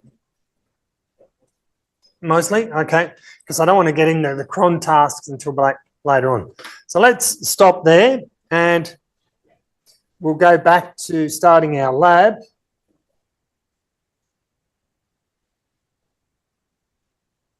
Don't know why my lab closed, but timed out for too long.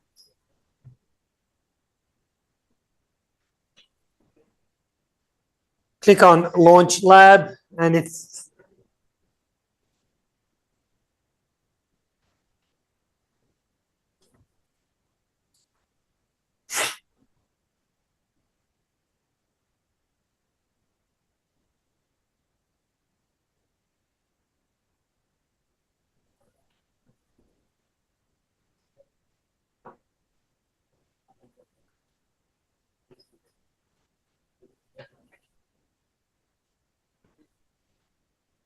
so tasks 1, 2, and 3 are going through that's what I've just talked about. So being able to move around the hierarchy of the file systems, looking at the files and directories, and then modifying the ownership and permissions of the files. So you should be able to go through with that. And I'll just reset my setup.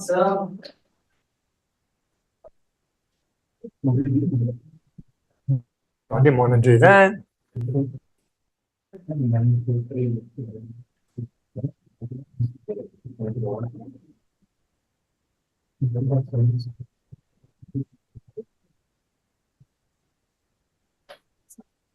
I've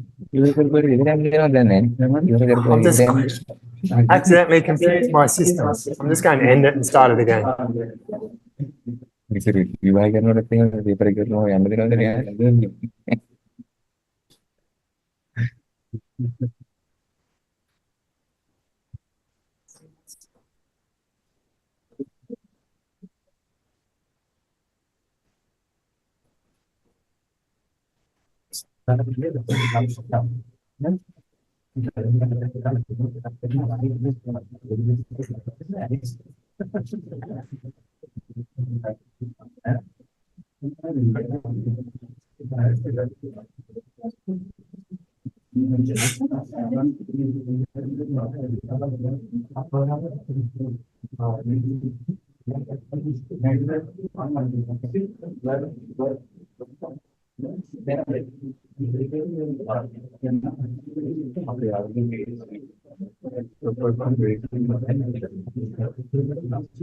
Become එකම speed එම එකත් බැලුවා. එකම AP model එක සම්බන්ධවද තියෙන්නේ? ITC Wi-Fi එකයි මේකේ දෙක එක මොඩල් එකද AP access point. මොකක්ද පල්ලෙහා තියෙන්නේ? ITC එක. ඔය දෙකේම එකම ස්පීඩ් එක. ඔව්. අරකේ මේකේ 80 Mbps වගේ යනවා. ඒක GN එකක් තිබුණේ. ඔව් කොහමද 80 තියෙන දෙකට. 80 Mbps නේ. 80 ඔව් 80 නෝනයි. 84. 84 මේක 84 අරකත් 80. වෙනස ඉර තියෙන්නේ මේක public IP අරක private. මේ කරානිය කරන්නේ. हमारा इधर proxy නෑ. නෑ මේ proxy එක පාවිච්චි කරන්නේත් නෑ. නෑ ඕකත් එකයි බලන්නේ ඈ ඕකත් එකයි ඕකත් එකයි ඕක. තමයි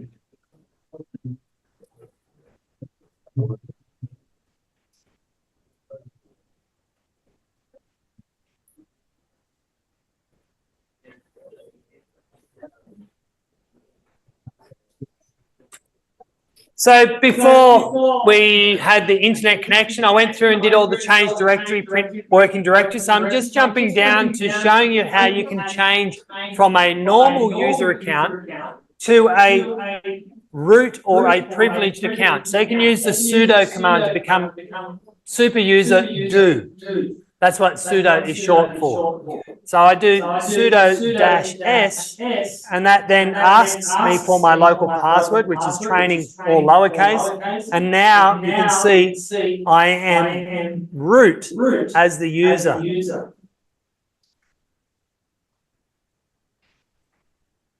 Now, a lot of internet guides on how to set up applications in a Ubuntu or Linux system get you to become a super user and then run commands. I recommend that you don't do that because you're always as a super user and you might make a mistake. The better way of doing it is that I stay as a normal user, but I preference the command with sudo. So it might be sudo apt update as an example. Now that won't work because I don't think I've got internet connectivity, which I don't, but it's going to ask for that password, but it runs the command as a super user, but returns you back to a normal user account. So that is the better way of doing it. The other thing is that now there is a tool called history. If I do history, it shows me the commands that are run as that user. But if I went as sudo -s, those commands are now under a root if I run any hidden commands.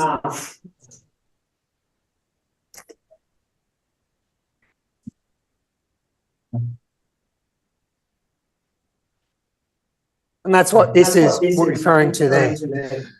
So if you run the history command, this is the other thing that malicious actors will do if they get onto your system.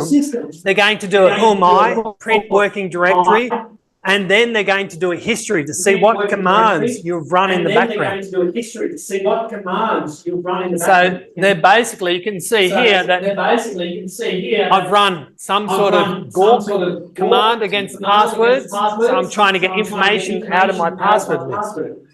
Someone's tried to install NetTools and they're going to look at running processes.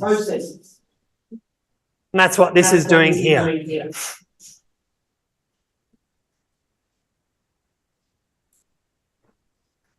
If you see the history command, what you can do is I can do a shift, do an exclamation mark and whatever the number is to run it. So number 4 is this Gawk command, so I do 4. So exclamation mark number 4, and that will run that command that is fourth in the history list. So let's say I wanted to do 15 here, Gawk. So I change that to 15, I press enter, it now runs that command and pulls out all the usernames from that password list.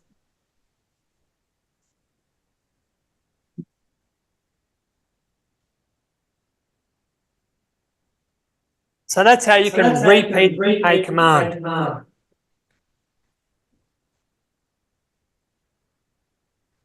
We're going to create 2 test files. 2. Yep. So there's a tool called Touch, and that will create an empty file.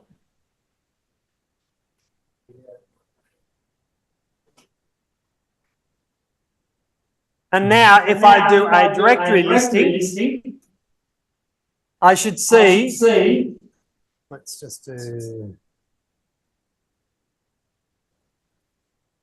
I've just done a -LH, but we can see here we've got these 2 test files that we created, and we can see the default permissions.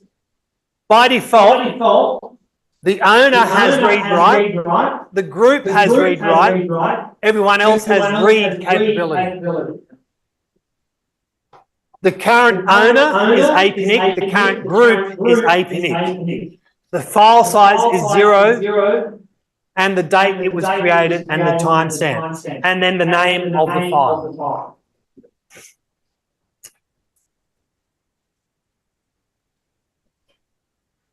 If I just do ls by itself, I get this layout here.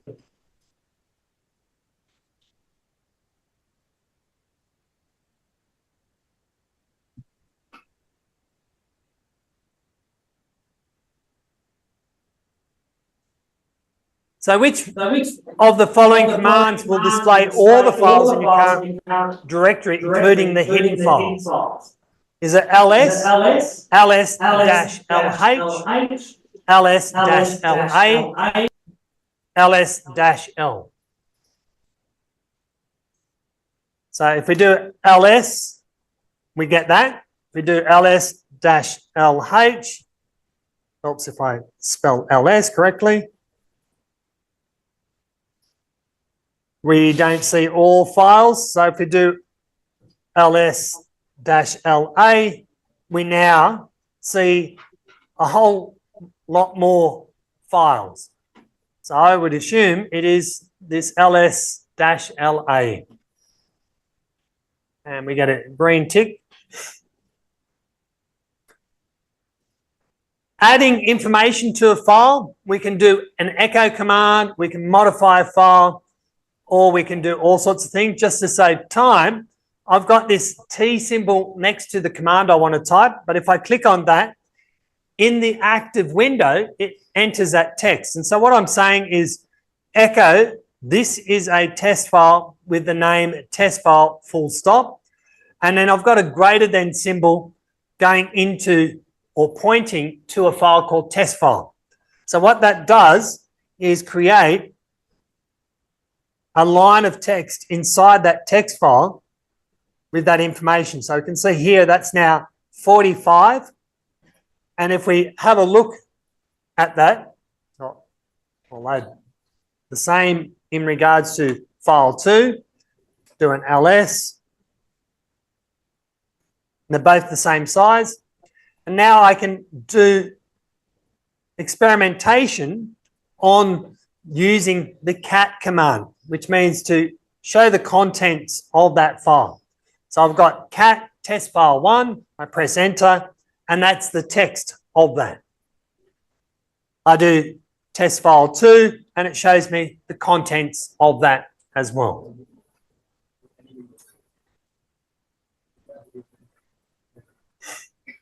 There's other commands. There's the head, tail, less, and more. Head will show by default the top 10 sections of that file. Tail will show the bottom 10 sections of the file. And there's variations of that. So I can then grab the first line and the end of a file by piping them together. The more command means that it will do one page at a time, and I press space and it keeps going until it gets to the end of the file. The less command allows me to do the same thing as more, but then I can go back up. I can go in multiple directions. Unfortunately, this isn't a very big file, so I can't really show you those too well there. If I do a less, test file, and if I press the tab key, it does auto completion, what it thinks you're going to want to run. And that's all I've got there, so I can't really scroll up or down. I press Q to end that command.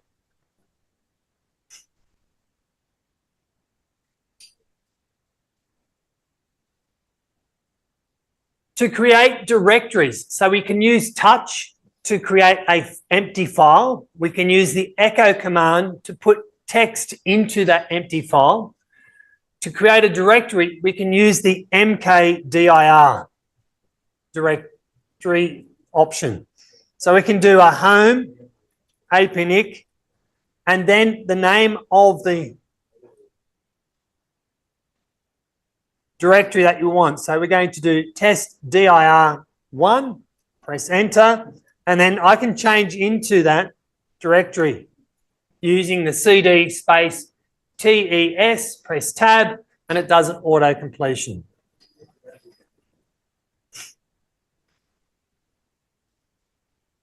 If I now do a print working directory, I see I'm inside that folder.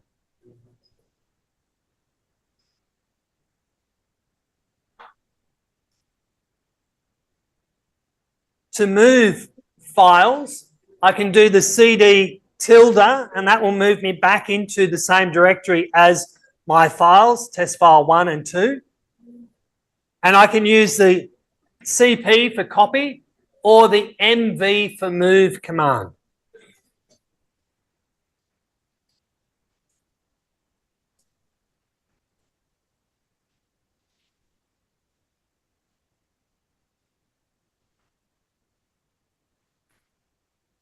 So I use the copy, so CP, the name of the file I want to copy, and then the location of where I want it to go to. So testdir, and I'm dropping out the full path and just doing the relative path. And then in most cases, the / should do, but it's always a good idea in Linux to add a full stop to say that current directory.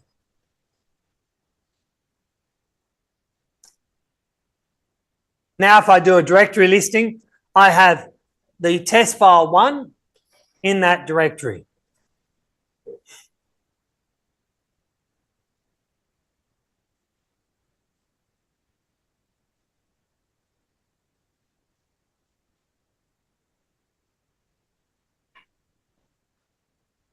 It's always good practice when you are doing changes to a configuration file to make a backup of that file, because if you make a mistake and your application no longer runs, you've got a save point where you can go back to.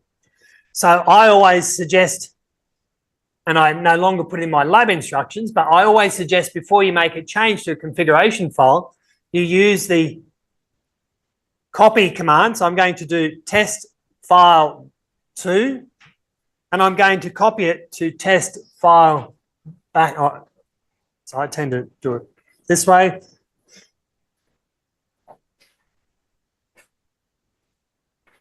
Backup underscore, and I now have an exact copy of that file.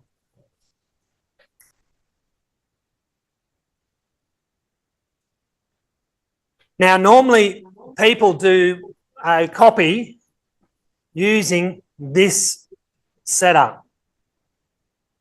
So test file to, and I tend to basically do BAK.20240513. Why do you think I do that?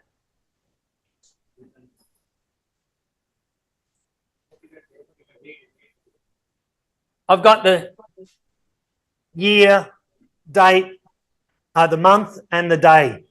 So it's like a timestamp. So I've got an idea of when I last took that. And that way, if I've got multiple backups, I can go to whatever was the latest, or if that's corrupted, I can go back further.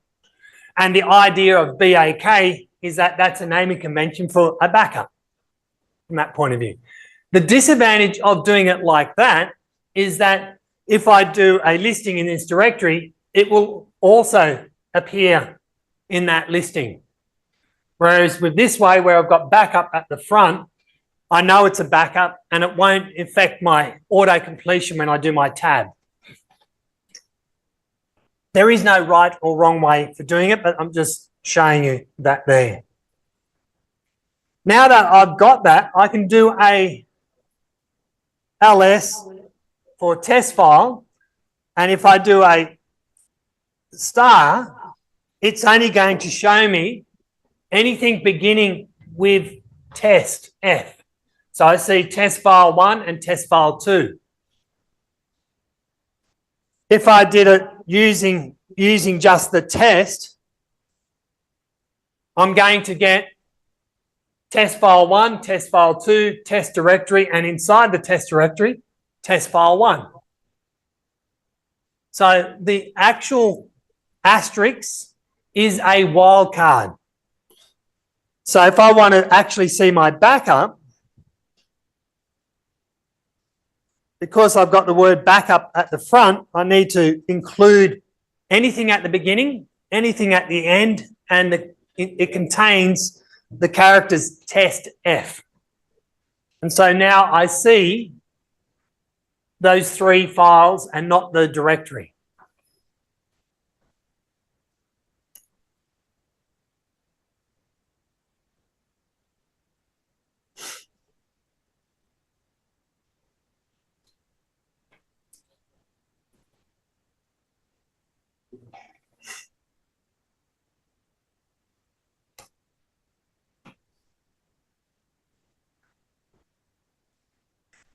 So now we're going to do a little bit more complex things called, we're going to create a directory called testdir2, and then we're going to take the contents of testdir1 and put that inside testdir2. So we use the cp command as normal, but we add a switch or an attribute called -r, means recursive. And then we're going to say testdir going to testdir2.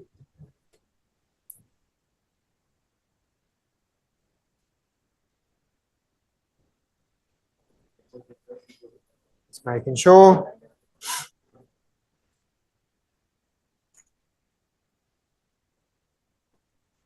And now if I have a look, I have a directory inside a directory, and then I'd have the test file 1 in that directory.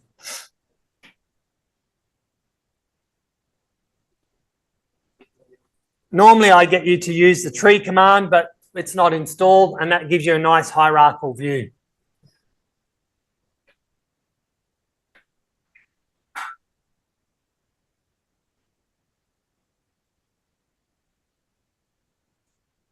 We can also use the move command to take a file from our current directory and move it to somewhere else altogether. And when I do that, it no longer exists in that original location. It's been moved.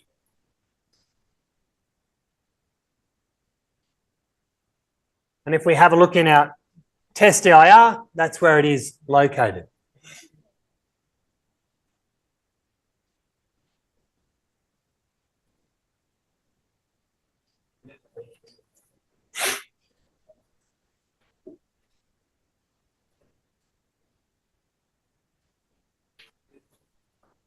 How's everyone going?